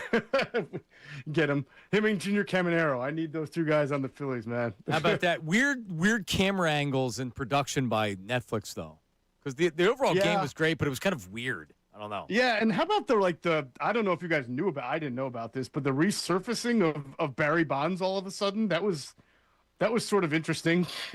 Yeah, he's back, and he's talking about Ricky Batalco at 2 o'clock. We'll talk about it. He talked about the brawl that happened. Yeah, I think he's doing back in some 1998. local media for the Giants out there in San Francisco. So he started doing some media, and then Netflix, obviously, it's a king score to get him involved. Yeah, I did think in very Barry Bonds-ish fashion, a lot of the post-game or post-derby interviews was more about him talking about it and summarizing it than asking any questions, Right. and sort of bringing it back to him. But that's Barry Boa. That's how he's been.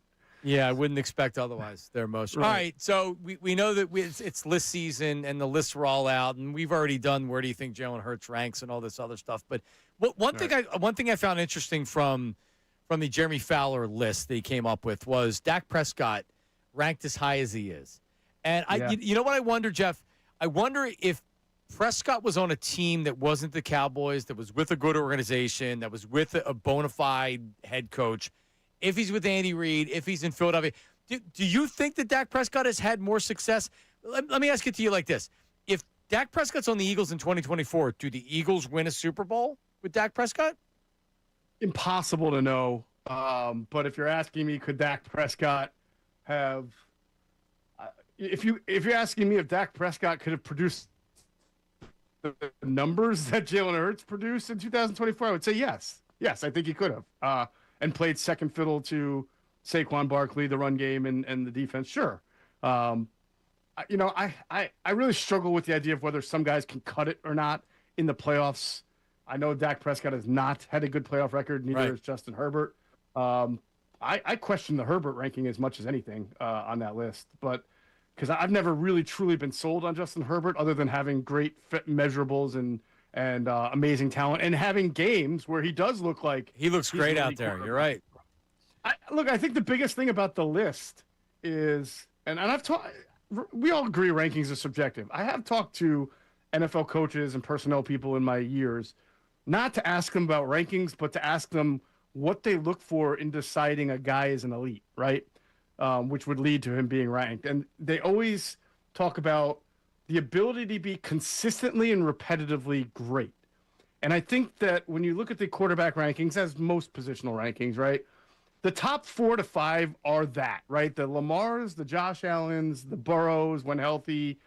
You can throw Stafford in there and Mahomes. They'll play a 17-game season, and you might be able to count 2 or 3 bad games. But for 13 to 14 games, they are consistently going to be great. But after that, from 6 to 17 is a bunch of guys that have a lot of variance in their game. And that's why I think the 6 to 17s are ranked differently every year, which kind of shows you the year-to-year nature. And even NFL people fall victim of being year-to-year with their rankings, because these are all NFL people who are polled, right? They start, well, who played well last year? Who had the fewest amount of variance in their game? Bing, bang, boom. But next year, it could be totally different. Yeah, it's crazy. The whole list, I get it. And Fowler did a good job getting everybody's thoughts. And he did say, pinpoint the 2 things that he wrote down with everybody's criticism of Jalen Hurts was he needs to be more decisive in the pocket and then throwing over the middle of the field. So that's where I want to go with you, Moshe, because I've seen Jalen Hurts throw the ball over the middle of the field, right? Yes. In my opinion, I think he throws it pretty well. But what do you know? What are the numbers? What can you say about that part of Jalen Hurts' game? Is it a fair criticism? And is it something that he can improve on, of course, with the new man in charge in the OC?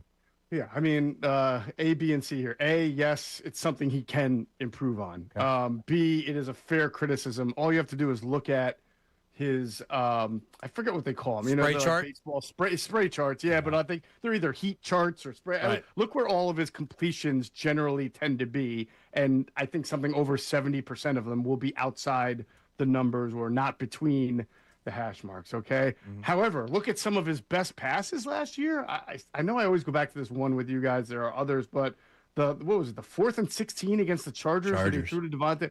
Just an unbelievable catch that shows you he can do it. But this goes back to my rankings conversation. The best in the league are those who do it repetitively for 13, 14, 15, 16 weeks of the season, not just in flashes, right? Because a lot of guys can do a lot of things in flashes. Can guys do the ones who do it all the time or whenever they need to do it are the best. There are too many games where you watch the tape, and even in wins, right? And there are specific play calls designed to get a guy open against a certain defense. And a lot of those times, I remember Kellen Moore, first 6 weeks in 2024 was good at this. Guys right there, you stick your back foot in the ground and you make that throw, and Jalen wouldn't throw. Now, he may have thrown it to somebody else. He may have ran for a first down. That, irregardless of, we're not talking about result. We're talking about the process here. Yep. Where he just wouldn't. And last year, I think that really, I think they set a record, right, for 3 and outs last year. They were like, yeah. They were like way ahead of whoever was the second worst team. And he's got to put, I know the scheme was, we can talk about the offensive coordinator. We can talk about the head coach. If you just have this conversation and absolve the quarterback, you're not being fair. He's got to play a part in that as well. Yeah, for sure. Now, and we're talking to Jeff Mosher. Also, this list was for this season, like right now, the quarterback list. If I'm looking at one game, though, the biggest game of the year, the biggest game of your life, Hurts ranks a lot higher than he would on any regular list. Because like you said, the top 5 guys do it over an entire season. There'll be a stretch where Jalen Hurts looks like he's not a starting quarterback over the course of a season, right? Like he really struggles to throw the ball. But in that one game, Justin Herbert, he looks great during the regular season in some games, and then you go into the playoffs. Peyton Manning, to me, Peyton Manning's the best regular season quarterback that I've ever seen. In the playoffs against Tom Brady, he wasn't having those same games. So I think in totality of Jalen Hurts, he's a better quarterback than if you actually watch the games, because in the big games when it matters, he probably plays his best football. I had somebody made it was our buddy Mike Gill. He made an interesting point to me the other day. You would draft, I think on that list of where Hurts was 17th, you'd probably draft all those 16 guys ahead of Jalen Hurts. When I say you, I mean NFL people. Everybody. Would do that because they're very, very, especially NFL people, though, they're very biased, intentionally so, toward your measurables and your draft status. And it's not a coincidence that I think 9 of those 10 guys on that list are all first-round picks, right? I think Dak's the only one that's not, but he's already had like 4,000-yard seasons and 50-yard touchdown seasons, so he's there, right? So you would the NFL people would draft all of those guys before Jalen Hurts. However, if you were playing for your life in one game, right? And you needed to win a playoff game, and you had a pretty good team. I wonder, would you take Hurts over the Prescotts and the Herberts? I probably would. I would, to be honest with you, because I do think that there's something to be said for doing it in the biggest stage, and when you've already kind of cleared that hurdle. So yeah, you'd almost rather have Jalen Hurts in a huge game than have him over a 17-game span compared to some of the other guys. I think you're making perfect sense of the list as far as, you have to be able to do it at a better rate than what Jalen Hurts did last year. There's no denying that. But I want to. Not just him, though, right? No, I mean, it's you're right. really outside those 4 or 5 guys, like Trevor Lawrence, take any of them. Yep. By the way, Caleb Williams over Sam Darnold, who at least has won now a Super Bowl and has had 2 really good Darnold years. 11's crazy. Back-to-back seasons, Jeff. He is being completely disrespected. I thought that was unfair, and I think the Caleb Williams is a perfect example of what I'm talking about when a guy who is a first-round pick, number 1 overall pick, has the measurables, was on prime time all the time last year, and they led the NFL with 6 fourth-quarter comebacks. Right, that's not going to happen every year. This guy is primed to not be in the top 10 next year. Even though I like him and I like Ben Johnson in the offense, I'm just saying I thought that was a little premature on the NFL's part. Jaden Daniels still being, was he 12th on the list? 5 games. Yeah, all right. I loved him in his first year too, but 5 games. I mean, geez. Calm down, Yep. Jared Goff, I almost came to the phone at Fowler with Jared. What do you think of Jared Goff? He's tough for me because I do believe in the right environments, and he's in the perfect environment to play indoors, to play a bunch of teams that play indoors, has great weapons around him. He really is a very good He's very accurate. He's got weapons. He distributes the ball to all of them. I mean, he is a dangerous quarterback, but like we talk about the variance, he'll have a little bit more than just those 2 to 3 games where he's had 2 5-interception games over the last few years. And guess what? He's freaking won them both, I think, which is kind of unbelievable. Yeah, put him in the link in January and tell me how good he looks. There you go. Exactly. And by the way, you talk about his coaching. He came up with McVay, correct, and Ben Johnson for multiple seasons in Detroit. He's had some pretty good guys to help him along the way. He has. So, I mean, he's one of those that I struggle with. On any given Sunday, he'll look like a top 10 quarterback. On a few given Sundays, he'll look like 15 to 25. Jeremy Fowler's got his jersey. That's all. One more thing on this. Jeremy Fowler said yesterday that he said that the NFL doesn't fear Jalen Hurts. Yep. Is there, with AJ gone now, and like That's false, by the way. That's false. So I think if you gave Jeremy an opportunity to reset, I don't want to speak for Jeremy. I know Jeremy is a good dude. I think what he would say, or I think the context he meant is the NFL defensive coordinators don't fear Jalen Hurts if he has to throw the ball 30 times a game. They absolutely fear, or at least used to, what he would do in the run game or the combination run and pass game. I mean, you can't tell me they don't fear his deep ball, and you can't tell me that at times throughout his career they did not fear what it meant to their run game to have him also being a runner.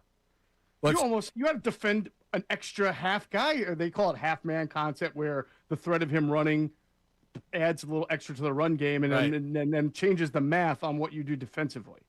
Well, look, it's a great cut.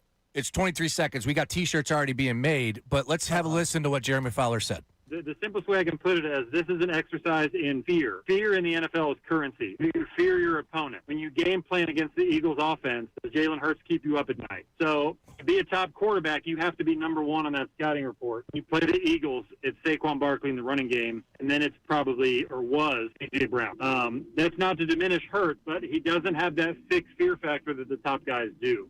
Yeah, but he's right. Is he, Jeff? Well, here's how he's right. And then I won't give out names, but I talked to a couple of coaches when they played the Eagles on what they wanted to take out. And at certain times, Jeremy's right in that Barkley or A.J. Brown would have been number 1 on that list if you talk to a few defensive coaches or head coaches when they game planned against the Eagles. You know, I was out there when they were in the Super Bowl and talking to people on Radio Row privately and everything. And those were the 2 names that said, like, if you want to stop the Eagles offense, those are the 2 you have to take out. But it's not like they felt Hurts was not someone you had to count for. So maybe to Jeremy's point, he wasn't the number 1 guy on the Eagles offense that you would fear. But there's no question that coaches also say you cannot just let Jalen Hurts do things outside the pocket or be a part of the run game unguarded, or else you will get torn apart. And there are games where because of that, he tore them apart. But I do think in the spirit of what Jeremy's saying is nobody fears the idea of Jalen Hurts dropping back 30 times a game and winning it on his own because of him being a passing quarterback. That's a fair statement. All right, Moshe, what do you got going on inside the Birds right now? What's hitting on the site? Oh, man, we're going through a lot of good stuff on Inside the Birds. We're doing podcasts on what the key. We do this every year for the last few years. What are the keys to making the Eagles get back to the Super Bowl? And we go really into not just, well, the offensive line has to stay healthy. Yeah, that's obvious, what I say. right? Yeah, that's what I say. We go into kind of the few things that take the Eagles, whether it's offense or defense, from being a contender to actually winning the Super Bowl. I think people will be surprised by some of the things that we think the Eagles need to do to be a Super Bowl team, Super Bowl winner again. Awesome. Good stuff, buddy. Talk to you next week. You're the best. You got it, guys. Have a great one. There he is, Jeff Mosher. Yep. I agree with Fowler when he says that. And he even says, they say it's not to be a slight, even though it's impossible not to be a slight if you're saying that they don't fear him. Thank you. Yeah, but he doesn't run anymore. See, that's where I'll disagree with Jeff. And I don't by the way, I don't necessarily need Jalen Hurts being a big part of the running offense because he was getting injured. I need him on the field. Unless you have a really good backup quarterback that can come in, I need him healthy. But if you look at his running numbers, we got Andy Dalton, bro. Last year in 16 games, 421 rushing yards. Every year that he's been in the league as a starter, it's went down. As it should, it's a natural progression. 784, 760, 605, 630, 421. There's no tush-push factor last year as well, so he didn't have the double-digit touchdowns. I'm not telling you it's not Tanner McKee out there that you can't run, but does it really, Ray, I'll ask you, because I know where Club Hurts stands, even though you're on Club Hurts. I'm not worried about Jalen, the running quarterback. Scrambling, I think, on third down is where he can hurt you, moving the chains. But is that really something where you're like, oh, man, you wake up in a cold sweat. Oh, my God, Jalen Hurts. We're playing him. No, that's any quarterback with some mobility can hurt you on third down with their legs. He's not dynamic in the running game anymore. Well, anymore is kind of the thing you go back to. Okay, so how can you reestablish that fear? And that reestablishing of the fear is thrown over the middle of the field. I mean, I think that's where it keeps coming back to for this team. He's got to be a better thrower. Being involved in the running game isn't the answer. The offense has to be more on rhythm. It can't be this out of rhythm. I'm going to wait. Oh, all right. I'm going to try and fit this, to the sideline because this window I think is open, or I'm just going to throw this away. And that's something I think that Brandley Gowton pointed out on Bleeding Green Nation a couple weeks ago. We talked about Sirianni talking about how they want every drive to end at a kick, and that includes a punt. Love it. Do you? Yeah, I think that's a great saying. Look, you're not going to score at every drive. You're not. I understand you're not going to score every drive, but the goal is to not turn the football over and, of course, score points. I'm not going to do I want him to throw more interceptions conversation because I think that conversation's insane. But I also think you have to be willing to try and fit into a window, take chances. Well, then you know what comes with that, though. I understand interceptions. That. We understand the idea of, yes, more interceptions would mean that he's trying to fit balls in the tight windows or he's throwing more interceptions. It doesn't have to be now he has 50 touchdowns because he throws 15 interceptions. I watched the Chargers game. I understand where that was. Oh, here we go. What do you mean? I'm just telling you that's what happened. 2 years before, it was just nothing but winning on Monday. Every single Monday was Eagles Victory Monday for that whatever it was, 2-year stretch. Before then, Jalen Hurts was throwing interceptions. He was turning the football over. You know what they were doing back then, though? Yeah, they were. No, that's what. No. And then he changed it. They got conservative. And now everybody wants him to be gung-ho back there. I don't want to do the fake conversation of do you want Jalen Hurts to throw more interceptions? No, I don't. I want him to throw more touchdowns and to throw the ball more. I'm not telling you I want him to throw more interceptions. What I'm telling you is that I want to see them be more in rhythm as an offense. No, to your point, and this is where I will defend Jalen, man, that offensive coordinator blew last year. He was terrible. He sucked. Yep. And you want to talk about having an offense that's not in rhythm? You know what he's thinking about? He's thinking about, that play's over. Oh, my God, what am I going to pick? Oh, my God, what am I going to pick? There's no thought. He's not playing chess. He's not even playing checkers. I don't know the way he was playing Yahtzee. Patullo last year. Yeah, I love Yahtzee. That's a complex game for Patullo. He wasn't playing Yahtzee. It might be. He's just playing war. But anyway, he's playing Hungry Bills. That's what he's playing. You should be setting up plays with other plays. Yeah. And all the good offensive coordinators, there's a real art to calling plays. That's not what Patullo was doing last year. Nope. He was in way over his head. Agreed. And, we can't say that that's not a part of what happened last year with Jalen Hurts. How about real coaching? How about real coordinating? How about real scheme? He's got to pick it up. But, that's a big part of what happened last year. Understood. Yep. I totally agree with everything you're saying, and fear is a really powerful motivator. So when you're talking about Jalen Hurts and you don't fear him, believe me, that's getting back to him. And good, because he's going to step up and answer the bell. Because he's done it his whole career, Ray. Since he was in Pee Wee. Damn right. He was 7 years old and his offensive coordinator retired. Tell you what, you don't keep the main thing. You don't respect Jalen Hurts? You want to talk about fear? Come on, man. Typically, when you play to the standard, you win. Fear lives where doubt begins. Fear changes behavior. Fear is respect in disguise. They fear one. DNA thing. They fear him. Watch out. Big season for your Birds this year. Big season for number one. Club Hurts. We're doing the mixer. That's being put together right now. We're coming up with new T-shirts. Make sure you scoop the one up. Follow the Club Revenge Hurts Tour on Instagram if you want to be a part of Club Hurts, @Club Hurts. And if you want to be normal like me, Objective Club Hurts on Instagram. I have my own fan club.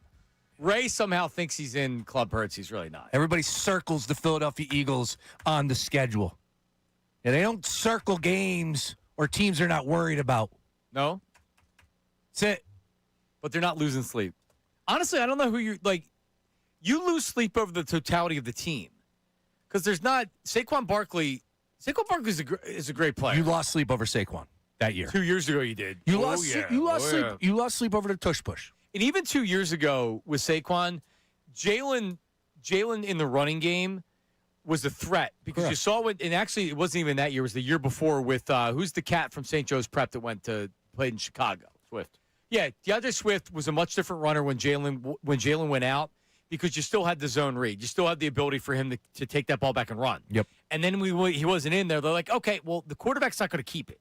He stopped doing that with Saquon, and you can't expect him to be a part of that going forward. Scrambles are one thing. Design running game, I don't need him running the ball a lot. So now the offensive line has to be able to block. Forget about stay healthy. Yep. And, they have to evolve. And hopefully Sean Mannion helps this offense evolve. Talking X's and O's, boys. Nobody does it like us. Football season right around the corner. I can feel it. Eric in Unionville, if you want to hang tight, we'll grab you on the other side. We mentioned the Bryce Harper throwing shade at Rob Thompson. That's coming up next as well. 610-632-0975. The 1 o'clock hour of the program brought to you by Morgenstern Hair Restoration. 3 locations in Pennsylvania, Wayne, Pennsylvania, Bala Kenwood, Lancaster. Morgensternhair.com. Morgan with an E. Morgensternhair.com. Back after this. Now on 97.5 The Fanatic Sports Update. All-Star game tonight. I'm Ray Dunn with this Fanatic Sports Update, and it's brought to you by Wawa. Hoagie Fest is back. Get a shorty hoagie, chips, and a drink for $6. Make it a classic for $8. Gotta have a Wawa. All-Star game tonight at Citizens Bank Park. Christopher Sanchez getting the start for the National League, representing the Phillies. Kyle Schwarber batting leadoff as the designated hitter. Brandon Marsh batting at 7th in right field for the NL. It's going to have a lot to live up to after last night's home run derby. Kyle Schwarber put on a show in front of Phillies fans. Did come up short, though. Jordan Walker surged back to win it, winning the home run derby despite the boos, and he was all fun, all smiles about it afterwards. I think it's pretty special because they love their players, and that's what you want where you play. I mean, I'd never hear people cheer so loud for, Schwarber and Harper. But, I can't hate them because that's their guy. So I just got to play the game. And tonight, they will play the All-Star game down in South Philadelphia. We'll have the live call of it right here on The Fanatic. Summer Sixers back at it today, 4 o'clock start against the Rockets. NBA World still awaiting LeBron James' decision. We'll keep you updated if we hear anything. This update is brought to you by the Department of Behavioral Health and Intellectual Disability Services. If you're caring for an adult with an intellectual disability, autism, or a developmental disability, you may be eligible for support. Visit dbhids.org/IDS. I'm Ray Dunn for 97.5 The Fanatic.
All right, let's get Eric. Eric's been holding. We were talking about flag football earlier. Okay. You don't play flag football? Can't say I do, Johnny. It's been a little while since I've done anything athletic like that. Did you ever play flag football? In a league? I played high school football, but I didn't. No, I've never played flag football. Oh, no, yeah, I did. I did in Roxborough with the Manny Young Sports and Social one year. All right. That wasn't touch. I don't think we wore flags, though. I think it was just touch. We played flag. It wasn't tackle. I know that much. And it was a league similar to the Manny Young Sport and Social. I played softball, Manny Young Sport and Social. Co-ed. Yeah, with my future wife. I don't do co-ed. No. I can't. You're too good for him? Yeah.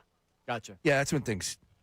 You wouldn't want to bludgeon a woman playing softball? I'd be jumping in front of him. I'm playing first. She's at second. I'm stealing. Play at the plate. You're trucking her. Just running. Happened in the co-ed softball league. I could see you playing co-ed softball. Absolutely. Me too. I saw a media member, a female, get absolutely trucked at the Police Athletic League softball game at Citizens Bank Park a few years ago. It was the girl from Fox 29. She moved out to Cali.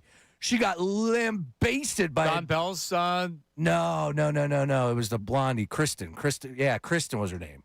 That went to UCLA. I forget it. But she got trucked by a guy who's on the air of a country radio station here. I forget his name.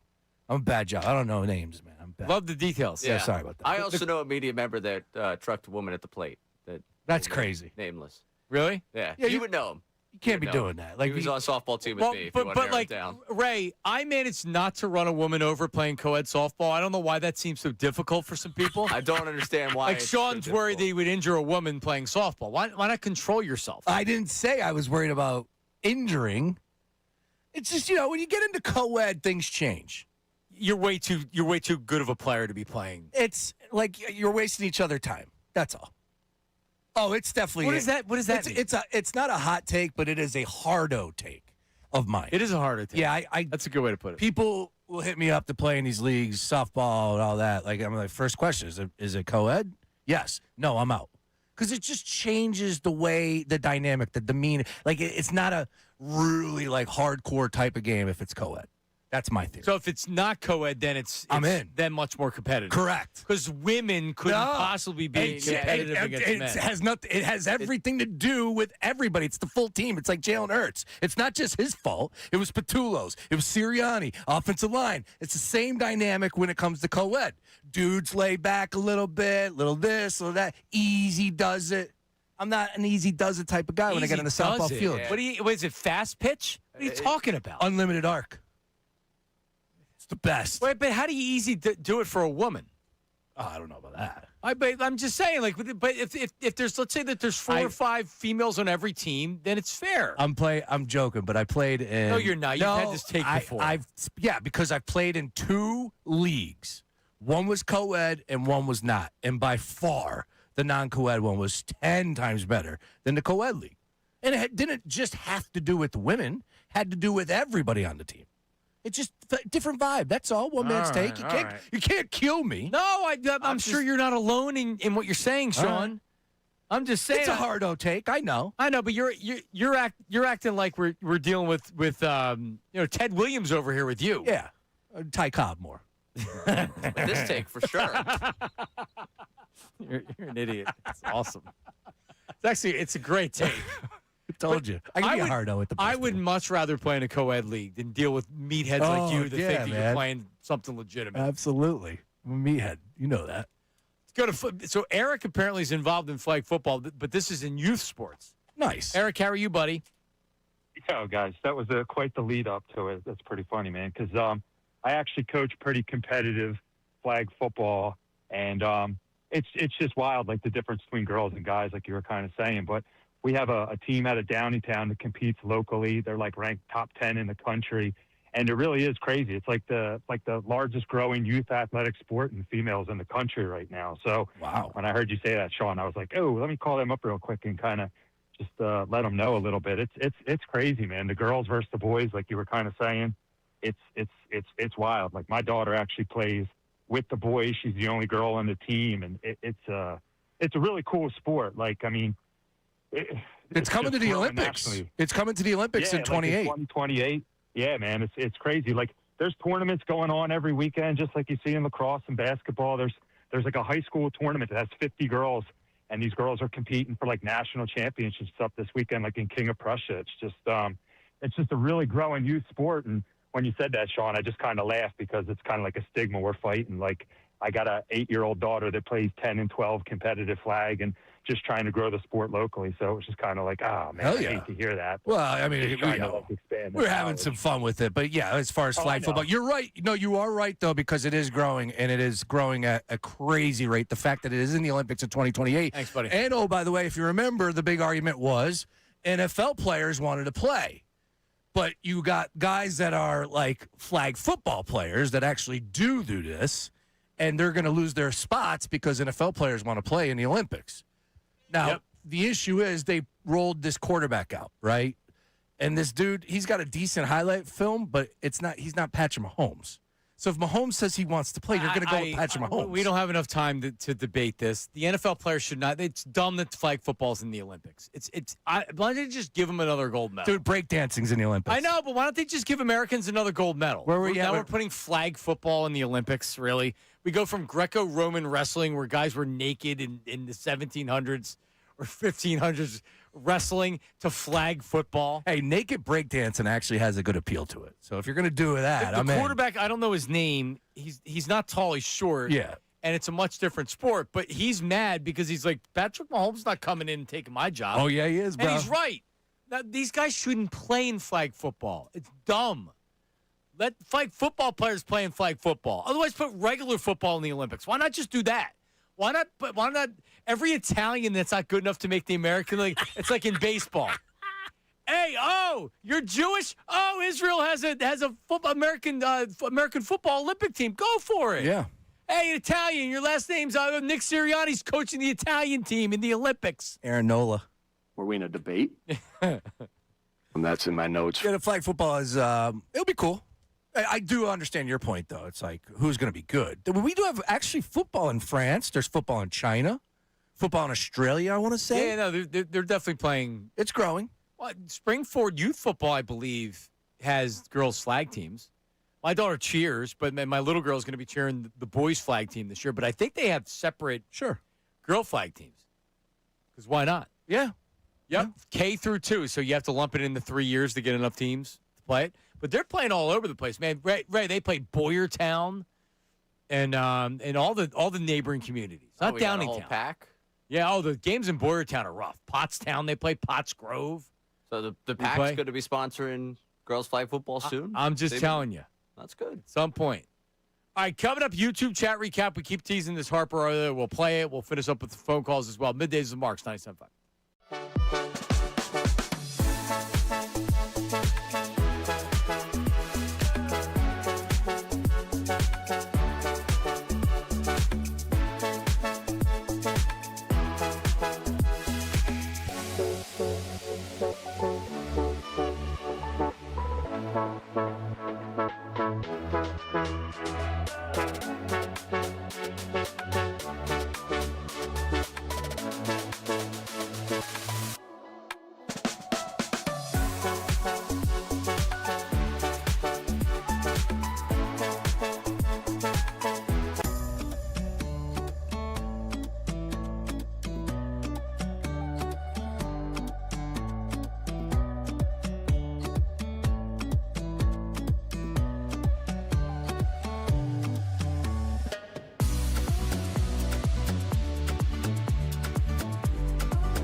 Brady. something that someone just said to Sean. Yeah. Sean's in disbelief. Yeah, the jealousy. Do you see the jealousy on my face? What is wrong with you? Well, there's a lot. There is a lot. That You're correct. that list is very long. That was more of a rhetorical question, Ray. I'm not even asking. I hope you guys had a nice time in the break there. It wasn't me. Hey, during the break, I did look up the cheapest ticket to tonight's All-Star game, All right, let me boys. guess. Yeah. So is this standing room or is this a seat? No, I'm going to give you a seat for this price. You at least get to sit down. Last night. Wow, there is a standing room. Oh, my God. And actually, I saw Violations Greg. I saw him tweet out last night. Why do so many people have an extra $1,000 laying around to go to the home run derby? Tell me about it. Because that's what they were.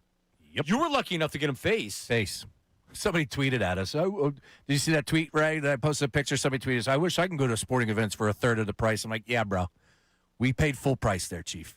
Yeah, well, find a friend that has tickets that are face value. Yeah. Or have tickets of face value. Yeah, I ain't paying $1,000 to go in. They hooked the season ticket members up. Anyway, That's part of the I have perks. put at least one Phillies employee's kid through college over the last couple of years. Ray's down the game a lot. Yeah. He's well known. He's internationally well known. Yes, he is. To rock a microphone. Joe Boyle last night. No, former Fanatic producer. Yes. Joe was like, Ray, Joe. He's like, tell Johnny Marks I say hi. Yeah, Joe was here a long time ago. Jeez, my intern. The Butcher Talk. Oh, there's Butcher Talk yesterday. Butcher Talk yesterday. 300 level. The show was hitting in the Butcher. Remember that we were talking about? You Plymouth need a meeting? butcher. Yeah. Yeah. Hot dog. You go to the butcher to get hot dogs. Well, I still haven't, but that sounds like a good idea. Apparently, we were big talk in the butcher shop over there. I need to go to a butcher shop. I just don't know where one is. I'd have to go to Delaware County somewhere. I'm sure there's lots of butcher shops there. Also, Aljo, there's Wegmans. That's not a butcher shop. Real quick on this, Matt the tax man checking in. Or excuse me, Mark the tax man. Apologize. Fun fact for John about Steve Jeltz. He has the second most home runs for a French-born player. No. He set a major league. He tied a major league record. He had a home run from both sides of the plate in the same game. Really? Yep. And there's no way he hit more than like 3 or 4 home runs that year. Yeah, Steve Jeltz. I could Cowper actually texted me. It's like, you want Jeltz's number. And you saw Cindy Webster last night. Cindy Webster, once a year, will text me when she sees Steve Jeltz and send me a video because Steve Jeltz knows that I have the jersey. Trivia time. Do you guys know who the number 1 French-born player in Major League Baseball to have the most home runs? From France. Give me an error. I need hints. That he played or that he managed? Big-time manager. There's no more as a manager than... Absolutely. Was he a Rockies manager? Very successful manager. I don't believe the Rockies are in the back of his baseball card. Out west, though. You're never going to guess. Okay. Bruce Bochy. Bochy was born in France? Yeah. French-born player. Did you really know that? No, Yeah. I know. Oh, I was going to say. I didn't know that. Bochy. Okay, Bonjour, but hang on. Oui. This is when someone's like, oh, well, like he was born in Germany. Yeah, because his parents were on a military base for 7 months. So born in Germany. That counts. No, but is he French or was he born in France? There's a difference. Get me Bruce on the line, please. We'll ask him. All right. Boch. Let's Isn't get that to the Aaron Altair story, isn't it? Is that the same thing? Yeah. Born in Germany. No, but there's a lot of people like that. If you're a military brat, there's a chance you were born in a country. Like my cousin Danny was born in overseas. They weren't there more than a couple months, and he was back here in New Jersey. So, anyway. All right, YouTube chat recap. What do we got? It's time for the YouTube chat recap. How about filling us in? Let me tell you something else, man. Watch us live on YouTube every single weekday. I can't lie. Let me tell you something. It's the Middays with Marks YouTube chat recap. Hit it. This FedEx guy hurls packages at your door for sure. From Dawood. FedEx said he called in. FedEx said's a good listener and a good caller. He called in earlier and he was out on the home run derby. It's boring. They should be throwing regular pitches at him. It shouldn't be lobs.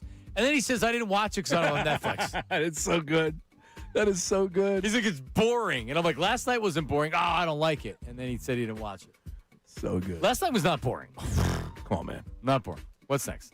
Marks just said he's at 5% for LeBron to Philly now. Yeah. If LeBron chooses Philly, Marks should have to get the witness tattoo. Ryan.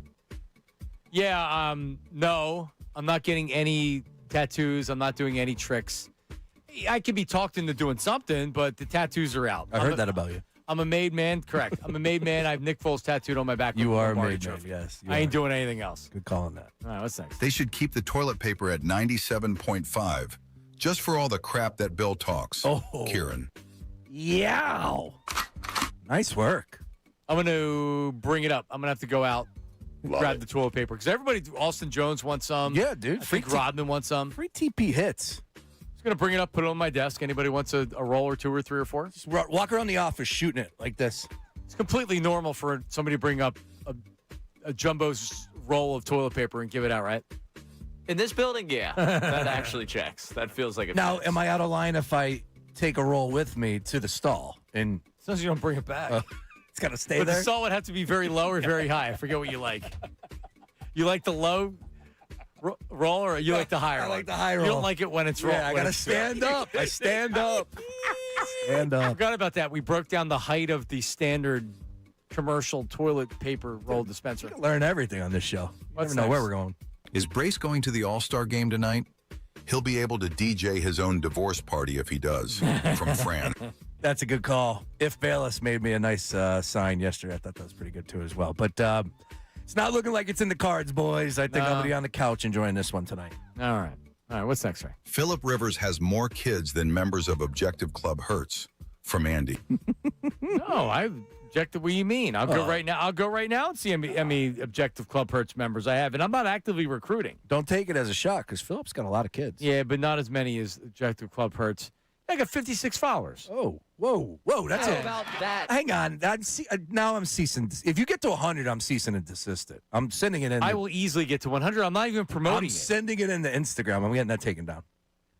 I might put your video up, yelling and screaming about Jalen Hurts. All right, and be like, this is exactly what I'm talking about. This is why we have Objective Club Hurts. You keep doubting my man. This idiot. All right. so here's Bryce Harper. Was this post game? Was this post game? Pre-game. They were doing was this all pregame the last night? All right. media Pre-game stuff. last night with Marshy. Here's Bryce. Bryce, what have you seen? How have you seen him continue to develop over the years you've played with him? Yeah, I would say the confidence, right? He has confidence to go in there every single day, and it's real. And I think the big thing with Donnie is he gives him that confidence as well. He's playing every day, lefty or righty, and he's played every day his whole career. And I remember reading something about you where you talked about stats and stuff like that, but the game has lost the feel part of it, right? You lose the feel part of the game. And so when you don't play every single day, you lose that feel. And for him to be able to play every single day, you see it. Lefty, righty, doesn't matter. Has great at bats, continues to walk, hit with power is the opposite side of the field, takes his walks, drives guys in, everything else. It's all coming together because he's playing every single day. Tell you what, Bryce Harper, blank check. Just off of that clip. Whatever he wants to do post-game or post-career. Fox, ESPN. Oh, he's a baseball head. Netflix. Yep. Give him the check. That was a great breakdown. Now, was it a shot at Topper? I think it was the criticism of Topper, sure. Yeah, I can get behind Personal shot. I don't mind him sharing his opinion, right? Like he obviously disagreed with the way that Rob Thompson handled Brandon Marsh. He's entitled to say that. He wasn't mean about it. No. He didn't rip him. Nope. Right? But you know what? I totally disagree. He failed every time they tried to give him extended at-bats against lefties. That actually happened. How many seasons are you going to go, okay, keep sucking against left-handed pitching? Well, they tried, believe me. Every time they tried, because I wanted them to do it. How many times did I say, just start him against lefties? And he sucked. And you know what he hasn't done in the last year? He hasn't sucked against left-handed hitting. Co-sign everything he said. Yeah, man, I can't rip Rob Thompson for not playing him against lefties. Believe me, the last thing Rob Thompson wanted was to not have a guy that can play every day. And you can't just keep putting him out there when he fails. I'm sorry. And let me tell you, if he was hitting the way he's hitting right now and any other year, he would have been playing every day. You know, he had a good season last year. He finished with a 280 average. He was good. He turned it around. But you're talking about a 249, 277 the first year. That's pretty good, too. And you know what? Ray, I have no problem with him giving Don Mattingly credit and saying he gave him confidence. Yeah, He's also fine. producing. If he wasn't producing, would Don Mattingly be trotting him out there every day against lefties? No. But also, let's not pretend like it's been some spectacular season against lefties. It's still a sub 700 OPS. It's still a 240 something average. Like, yucky. He's making his money off of hitting right-handed pitching. That's what he should do. That's his job. And it's also not like they're flush with options. There are other options where Felix Reyes and Otto Kemp to play against lefties. So this is where we're at. Like, right now you're carrying 3 catchers on the roster. Like, that's where we're at. You're going to play against lefties. Maybe it's not necessarily because, hey, pat on the butt because we're real confident in you. It's because, hey, man, no one behind you is showing you anything. Go out there and at least seize the opportunity. And he has, to his credit. Yep. He started the All-Star game. It's great. Yeah, man. But, yeah.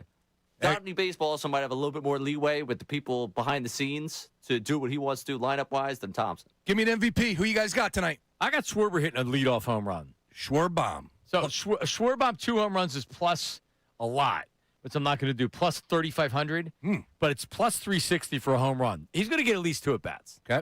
So I think that's a good bet for Schwarber. MVP, I mean, Schwarber could be the MVP. If he hits a home run, you could double up and do Schwarber MVP. Who's your pick?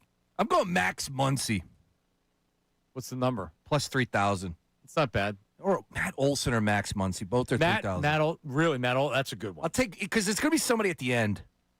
You think? Yeah, I think somebody at the end, unless Schwarber hits 2 or Trout goes yard in the beginning, anything is up for grabs then. Remember, Schwarber won it last year on the swing off, 3 home runs. That's right. Oh, that's right. Swing off tonight. Ooh, that's the goal. Swing me off. That? Swing me off all night long, Ray. I'm right there with you. All right, I can't wait to hear Ricky Bo today. Barry Bonds, last night on the broadcast, that damn Ricky Battalico, he's a good guy now. But Ella Duncan spreading false rumors about Battalico. Ricky will respond with fury. Coming up next, Spin Unfiltered. Don't go anywhere. See ya. Now on 90.